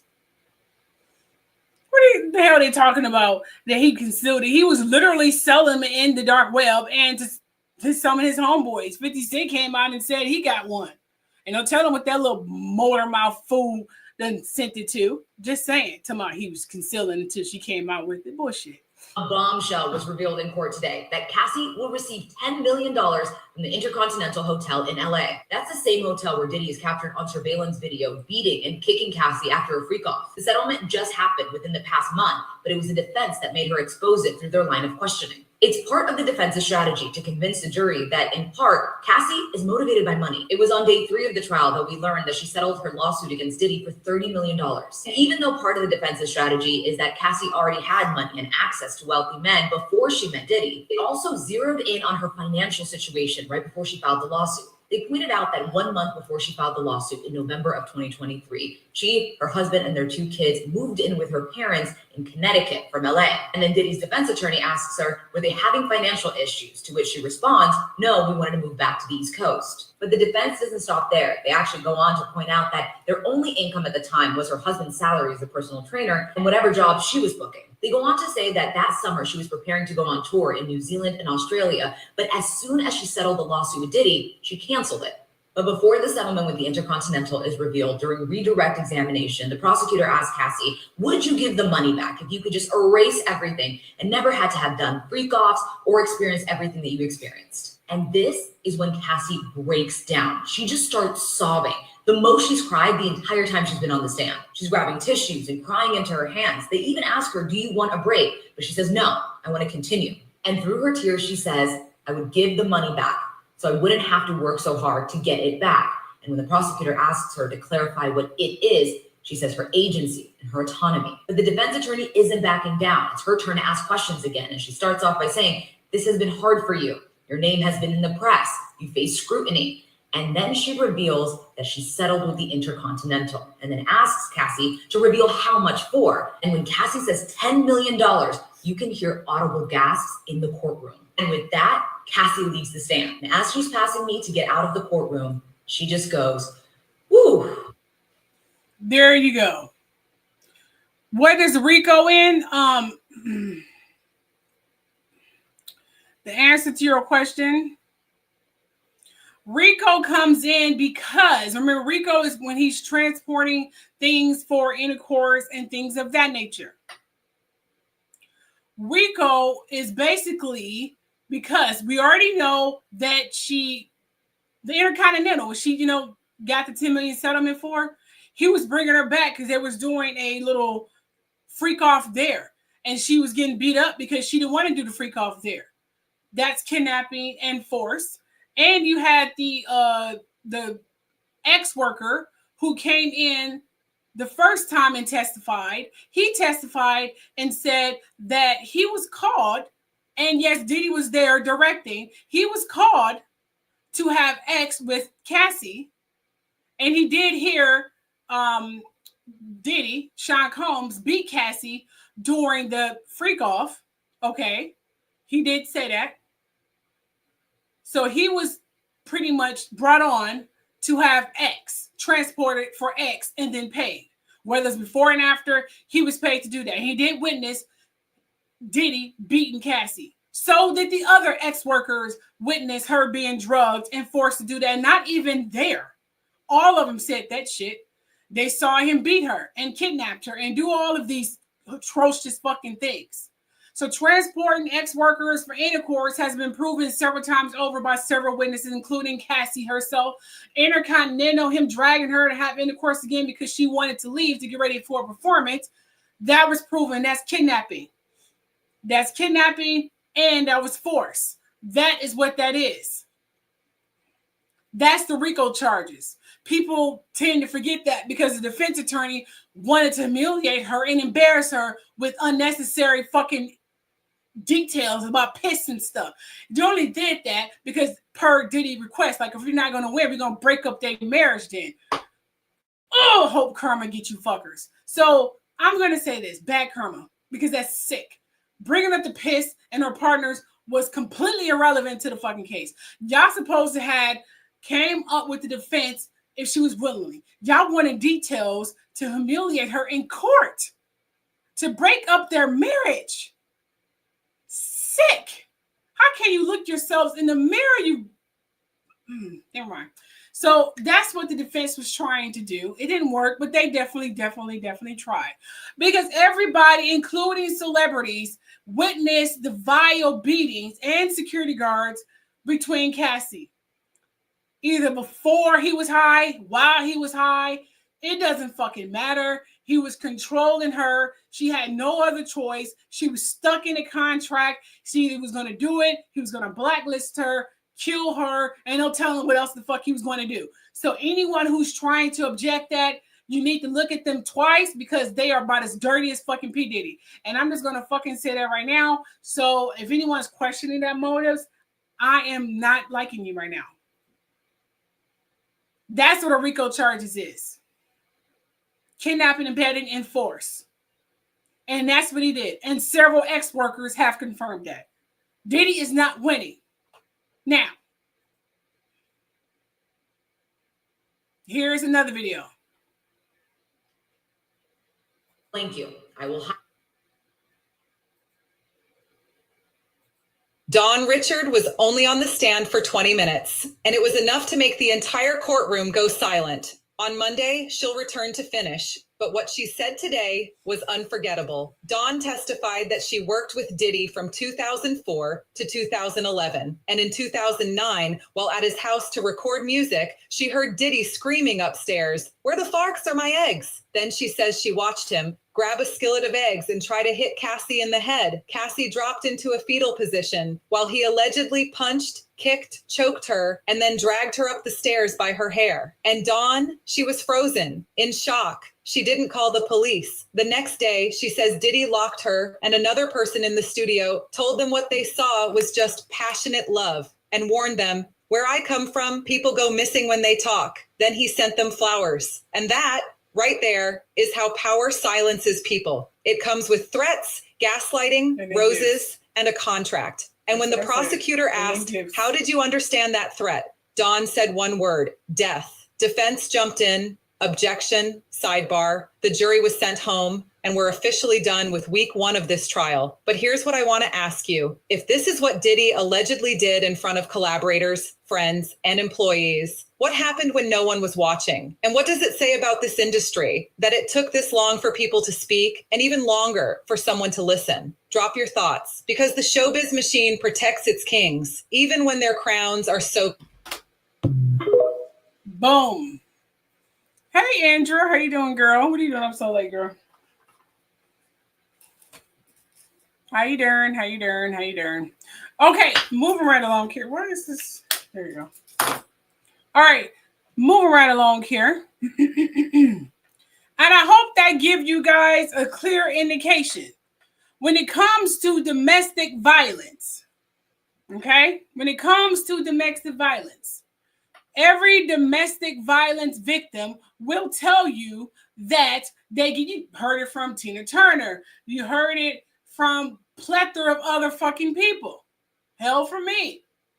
Okay? Maybe even from Beyonce. She get enough balls to get up, and she don't have balls, enough guts to tell the truth about her domestic abuse. Okay, so you get beaten and they shower you with gifts. Whether it's verbally, physically, emotionally, they always do that. Beat you, shower you with gifts. Beat you, shower you with gifts. We see it happen over and over and over again. You suck right in. Imagine being molded into that way of thinking about a man when you're only 19 years old. You're a baby. Damn near. You still trying adulthood. Her adulthood was dealing with the devil's son. Okay? So, Satan's son. Okay? There it is. Moving right along here.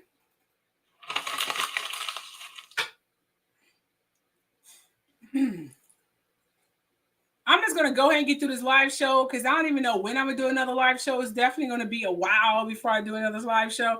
So let me just go ahead and just, go through that right quick. Remember, I'm looking at myself in the camera there, slideshow here, and reading other comments and yada yada there. Okay, so African roots in China. There is final confirmation that Negro/African roots are in China, and the many ancient artifacts and history that's there, not to mention in many Chinese people DNA. I talked about this earlier.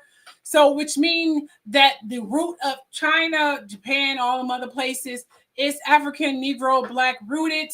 Yes, and they are descendants from us. Okay, which means, as I stated earlier in the live show, Chinese people are our brothers and sisters. They have, most of them, 90% of them have our DNA in their blood, which explains a lot of things. You cannot tell me they love dancing. They know how to go down the Soul Train line and dance. They love dancing. They have the similar fashion sense as us. Farming. They are literally, seriously, mirror images of us. If you think about it, except for the height. But never mind. The point of the matter is, they are brothers and sisters when it comes to the DNA. Take a look at this. Even China don't want to admit that the original people in China that brought forward the dynastic periods of China were Black. Japan doesn't want to admit that the original shogun was the priesthood that was brought from Kush. Indians don't want to admit that the Harappa and the Mohenjo-Daro civilizations were formed by Kushites. Koreans don't want to admit that Africans brought Koreans onto the islands of Japan, met another African people known as the Ainu, and created what we today call the Japanese culture. Even in America, they don't want to admit that the original people were the Twa people over 100,000 years ago coming to this part of the world.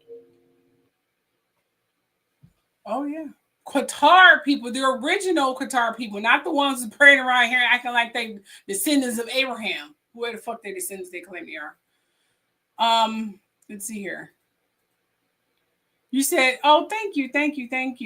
No. DNA test of my lineage and history. Yes, I have done that. Yes, I have. I have a lot of different DNAs in my blood.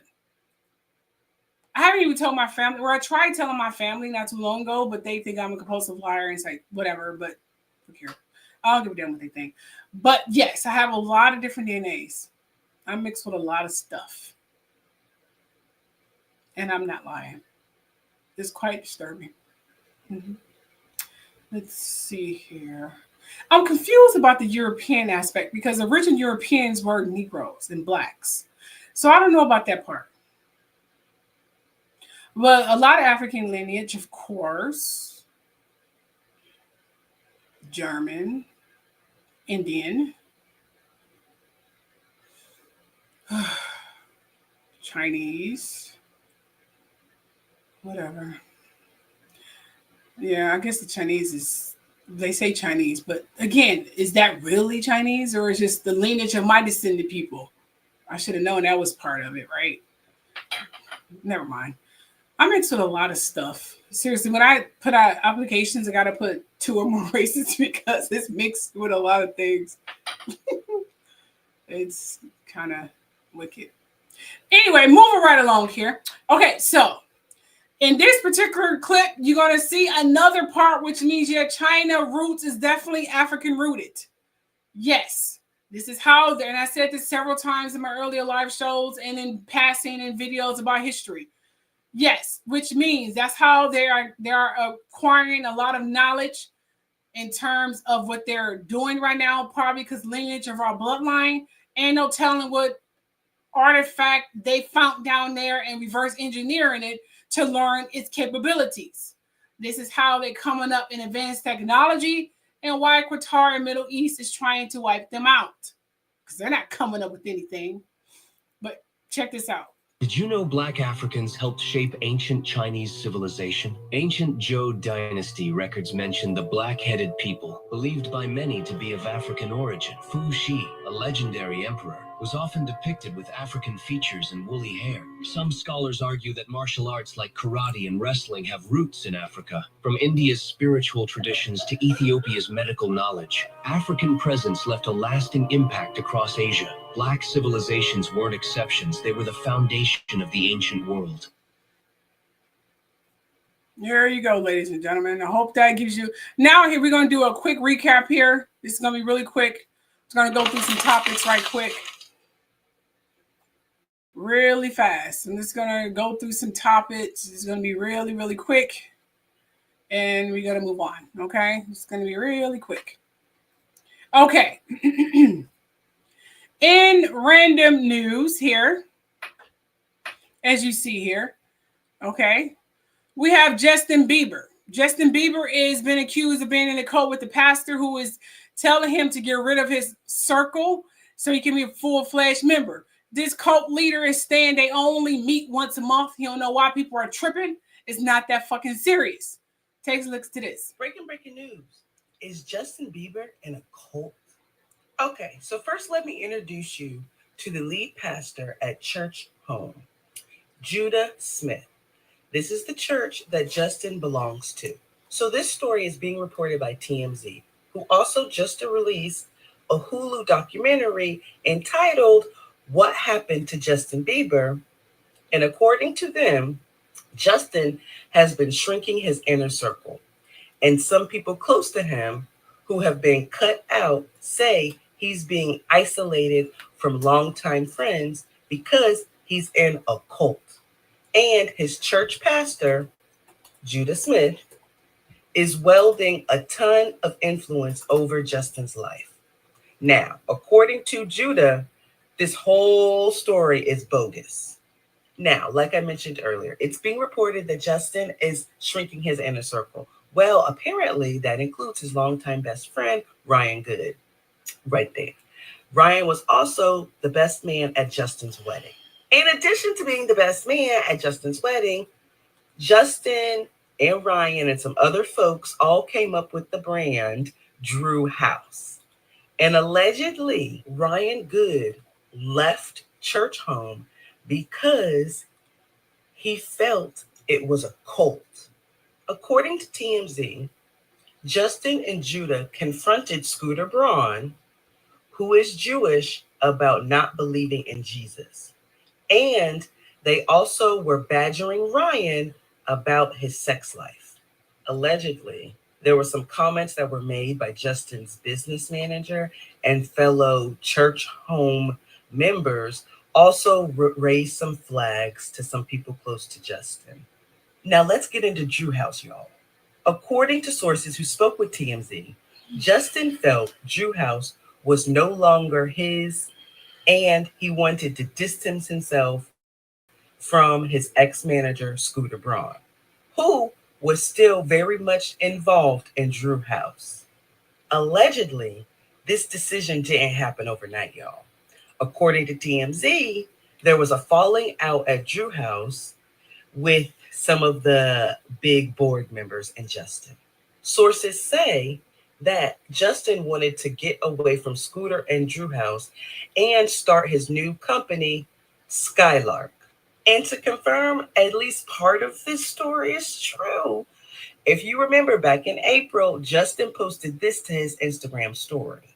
I, Justin Bieber, am no longer involved in this brand, referring to Drew House. Drew House doesn't represent me or my family or life. If you're rocking with me, the human Justin Bieber, don't waste your money on Drew House. Okay, guys, let's discuss. Because as a Christian, I always get a little when I start hearing stories about people saying that Christian churches are cults. So for me, I'm already giving this story a little. Now listen, y'all. I'm also not saying that cults in the Christian community do not exist. I just have to give this story a huge grain of salt because I don't know. He's just trying to get rid of the foolishness. Y'all know he was a fuckboy, admittedly on his own. He was outside doing all kinds of wrong things to women and to his own body. And now he's 31 and he wants to clean up his act. I don't necessarily think that means that he's in a cult. It just means that he's trying to do better for himself and get rid of things that no longer suit him. But what do you guys think? Oh, forgot to mention this. Before we end this video, we are going to end it with some good news because it is being reported that Justin was not a victim of Sean Diddy Combs. Justin's representative just released a statement yesterday, and they said, although Justin is not among Sean Combs' victims, there are individuals who genuinely were harmed by him. Shifting focus away from this reality distracts from the justice these victims rightfully deserve. Go ahead and hit that follow button for news that's always biased and from my point of view. Or she already just mentioned the thing I was going to say. Thank you. She did a very good job. Thank you, thank you, thank you, Halle. Thank you, Halle. Yes, they are hiding our history. They are sure doing that. Absolutely. Even though there are brothers and sisters, we need to link up. Chinese, Hispanics. Yeah, let's go ahead and link up. Let's do some things. Straight up, that'd be a really good thing. Okay. She said what I was going to say. Thank you, Halle. Anyway, so I'm going to pull up this article right quick. Okay. I'm going to stop sharing the screen here. And I'm going to pull up this article. This is the longest I've ever been on the thingamajigger. Okay. As you see here, he says he's not a Diddy victim. Here's what he said. He said, there has been a social media swirl over Justin Bieber's relationship with Diddy when Justin was 15, but multiple sources in Justin's life said nothing untoward happened between them. See, these witnesses are dropping like flies. First, you have Audrey O'Day, and you have that mysterious third witness who just dropped out of nowhere. And you have Justin Bieber, who can literally sink Diddy, his dropping. Someone is getting to these witnesses and making them retract their stories.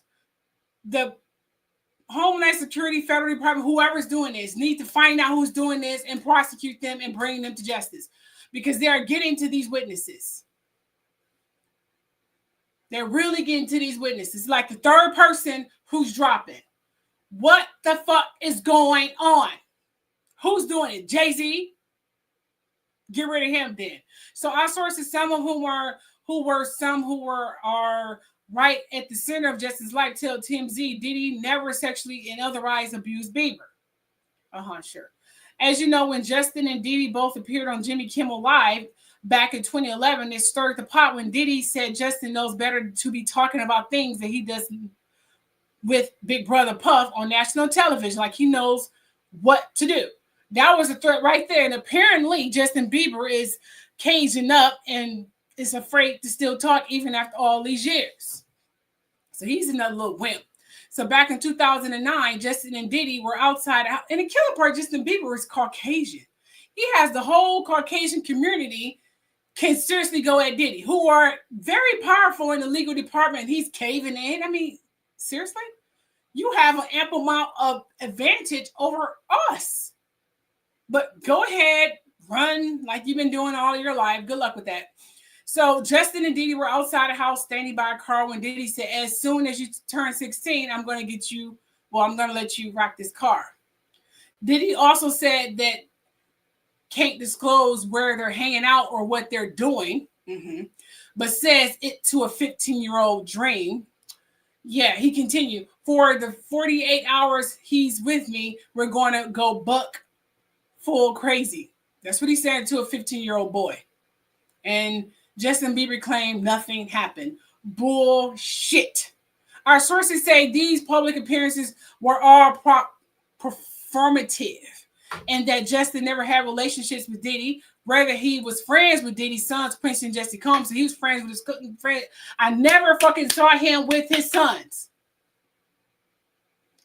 Girl, with the oil. Well, Cassie said it wasn't any drugs in the oil, but she said no. And then she was about to say, I don't know, but she just said no. She didn't know. She was high as fuck on other shit. She don't know if anything was in that goddamn baby oil. But she said, far as her recollection, paraphrasing, no. But he could have put some in there later. I mean, she don't know. So our sources say that these public appearances are all performative and Justin never had relations with Diddy. He never was with his sons. We never hardly seen him with his sons. He was always with fucking Diddy. He's lying. So Justin Rep just gave us a statement. Although Justin is not among Sean Combs' victims, sure, that means they got to him. Somebody got to him. Somebody's outside with a lot of pull is trying to help Diddy. Find who the fuck that is. Do you get goddamn jobs, Homeland Security? I thought you guys were all for justice. I'm starting to question your lack of expertise. Y'all going soft too. So they claim although Justin is not among Sean Combs' victims, there are individuals who are genuinely harmed by him. Shifting focus away from this reality detracts from the justice these victims rightfully deserve. So Justin Bieber, you knew all these victims were being beaten. You knew Daddy. I'm about to say Diddy. You knew Diddy was beating Cassie, among other things, and raping you. And because you're fucking scared, you are enabling him and may be a reason this psychopath becomes free and do it again. And that goes with the rest of these scary ass fucking celebrities who know that Cassie's telling the truth and Audrey O'Day, her pussy ass bailed out. She talked all this shit all this time and her wimp ass bailing out. So fuck her. So they all know that this happened, but they are risking this man becoming free because they're scared. I'd rather die to my truth, knowing that I tried to save a life, than die in a fucking lie and able to look myself in the mirror, knowing I witnessed this atrocity, but I was too scared to come forward. That means I'm enabling him and probably going to partake in this psychopath becoming free and doing even worse to people. Celebrities who know this is true, they're not saying shit. They've been conveniently quiet. So fuck all of them on behalf of the victims. So punk ass Justin Bieber, who I lost total respect for, and Audrey O'Day, any other punk who decided to pull out of being an advocate for justice, you all can just, rot with this son of a bitch because y'all disappointed me. And all the other victims who are victims of rape, molestation, trafficking, domestic violence, whatever, on behalf of all of them, go to hell. So moving right along here. I have another slideshow I want to show you, and then we're going to move forward. Justin Bieber, I'm completely just in disgrace for. He is a disappointment, and I don't give two shits about him anymore. Fuck him. I'm done with him. Fuck Justin Bieber. He's disappointing. It's pathetic. And he's a white boy. Do you white, man? You know how much leverage you have over his black ass? Use your whiteness for a change. Now, moving right along here. Just sick.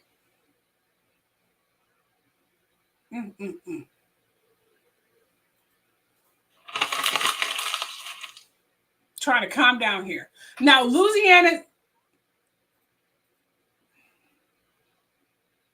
Yep, they did. Homeland Security is like, okay, fine. Man, fuck that. I be trying to figure out why are these witnesses quieting down and then find them fuckers and haul their ass to jail. That's what I'll be doing. And then I'll charge the witnesses for lying about whatever they were doing. I will be dirty as hell on behalf of the victims. Fuck justice when it comes to the truth. I will seriously be dirty as hell. Find the people who's doing this, bring them to justice, publicly humiliate them like they've been doing all these witnesses and Cassie on the stand. Okay. And then I will go and charge the victims and put their ass in jail for lying. Okay. Because that's what they're doing. And lying, enabling the fucking criminal. Hell goddamn fucking yeah. Like you want to be an enabler, I'm going to throw your ass in jail too for lying then. How about that? I'll be bitter as hell, but with the truth on behalf of the victims. Now, move on to something that's not going to continue pissing me off. All right, so in random news here, we have the Louisiana slave plantation that burnt down. Yeah, burnt down. This plantation burnt down, and I honestly don't give a damn why it burnt down because it enslaved hundreds of freaking slaves. Killed them, raped them, and hung them by trees and had them doing crazy things. They even built that mansion that they were killed in and had to work for free. I don't give a fuck about this plantation. It can burn down to the ground. Matter of fact, there's a few plantations around here that should burn down too. So come on around here, this Annabelle Dow. We have some buildings I won't mind you burning down as well. Take a listen to this. This is the video. Here we go. Plantation home in the country. I'm so happy about this. This is the plantation She home. is This too is honest No for Way me, I'm telling Plantation you. House. It's located in White Castle, Louisiana. 53,000 square feet. It was built by enslaved African Americans, which should be our house now. But it's used for vacations and weddings and celebrations. You know how white people like to rewrite history. It was built for John Randolph, who married Emily Jane Little in 1937. They had 11 kids. Now, John was big into cotton, and he already had a little thing going on in Mississippi. But he decided he wanted to invest in sugarcane because sugarcane made a lot of money. So he moved his family to Louisiana. He created the first steam-powered sugar mill and tripled his earnings in cotton. He had 176 slaves at that time, which made him the biggest boy in southern United States. And he was able to expand to 400 additional acres. I made about 2,000 acres at this point. Now, after the house was done, the American Civil War broke out. And John didn't accept moving from the United States, but he sent 3 of his boys to fight in the Confederate War. His oldest died. And so he decided to take 200 of his slaves and go to Texas to open a new cotton area. Now, if y'all know, Texas was the last place to actually be free. Oh, he held out as long as he could. Now, he left his wife there with his younger children, hoping that U.S. Army wouldn't take the home. But the place was damaged anyway. Randolph was able to keep 53 slaves to work for him as servants, but they were paid for their labor really low. Sugar business was not good for them. And John passed away September 8, 1883. Emily sold the plantation for $50,000 and she divided it among all of her children that were left alive. And she was gone by 1904. And like most plantations, they're turned into fancy new homes, fancy gathering spots, event spaces. People get married there, white people. But in May 15, 2025, a fire broke out at southern portion of No Way Plantation, severely damaging much of the main house. Several structures were spared, unfortunately. The overseer's cottage, the ballroom, and the Randolph family cemetery all survived. In my opinion, they all should burn. Every last one of them should burn down. I hope this sets off a trend. She is too honest. She is crazy. She is so honest. Protect her, please. Protect her. Now, here is a video here of the surrounding community. The country. This is the surrounding community looking at the blaze. Some are crying, some are serene, some are happy. But you do have Caucasians over there crying and stuff because, you know, they beautiful plantation burned down and they just feel like, okay, what's going to happen now? So listen, look at this. One day. I'm not going to play that song. See, look. Oh, hilarious. Yep, and they were taking their time putting it out too. They weren't trying to do nothing to that damn plantation. They were literally taking their time. Like, we'll get to when we get to it. Look, let me go back to that little part right there. Let me see. Hold on. This is pan back. Here we go. See, look at that. Look. See that? She's wiping her eyes. Like, oh my gosh, this is terrible. Oh. And then you have, you know, some brothers and sisters standing like, oh, wow. Beautiful. And you have a few other, you know, Caucasians like, I'm glad it didn't burn down. You know what I'm saying? Oh, yes. Here are some more clips here. Now, it's been told that an Annabelle haunted doll could be the reason why it burnt. Apparently, they moved it from its original location and they moved it to Louisiana or something like that. And they think it may be the doll that could be the reason why that plantation burnt down because it's a haunted doll. Take a listen to these stories here. The true story behind Annabelle, Part 5. In 1970, renowned paranormal investigators Ed and Lorraine Warren interviewed the two nurses, Deidre and her roommate, to see if they could figure out what the Raggedy Ann doll was hiding from them. The Warrens were horrified when they heard that they were treating Annabelle like a real girl, as they knew exactly what she really was. There's a spirit of a 6-year-old girl in that doll who was killed in an automobile accident just outside of your apartment house here. Well, there was a 6-year-old child by the name of Annabelle who was killed, but God does not allow the spirit of a child to go into a doll. This was a demon. Warrens conclude that an exorcism is necessary, a Catholic dangerous ritual that Ed is uniquely qualified to perform within the church. The Warrens decide to take Annabelle for safekeeping. On their way home, the Warrens' car suddenly breaks down. As they try to fix it, they turn around to see Annabelle floating in the back seat. This isn't over. You can't hide from me. Follow for more dark origin stories. This is hilarious. Now, no one knows the race of that soul that was allegedly trapped in that doll, but rumor is it was a brother, so there was a Negro black person, black child that was trapped in that doll. No, y'all really took the Anna doll to New Orleans of all places. Not only New Orleans, but you took Hannah Banana to a fucking haunted women's prison. So the last part, I told y'all that they were moving Anna. And I know I did ask, they did not ask Ed and Lorraine Warren, because that would be one of the seances I would personally do first, to ask him what the fuck I have in mind. Because me personally, I'm not doing two things. Moving a doll that used to move on its own and taking it to fucking New Orleans where the hoodoo voodoo basically walks through the streets and looks for some shit like that. But go get your blankets, because I never finished part 2 of the real story of what the fuck happened with Anna Banana. Last part I told you about how the nurse who was gifted Annabelle, who also still remains anonymous to this day because she don't want nobody to know her low. I wouldn't either. Embarrassing. She actually started treating Annabelle like a real child after holding a seance and finding out that there was actually a child in the doll, and that child was hit outside the apartment of the lady who has the doll. But she started giving it candy, treats, dressing it up, and the shit started moving. Lights were flickering. The doll was turning its head 360.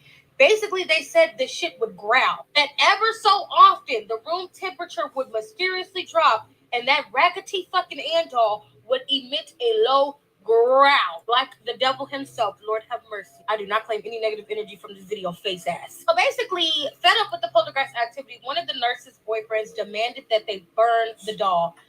In every scary movie, the first thing they tell you not to do is burn some shit. That's law. Annabelle, however, this raggedy ass and doll, Anna Banana, was not having it. The bitch said no. Burn who? Burn you. You're not gonna burn me. So one the afternoon, they planned on burning the doll.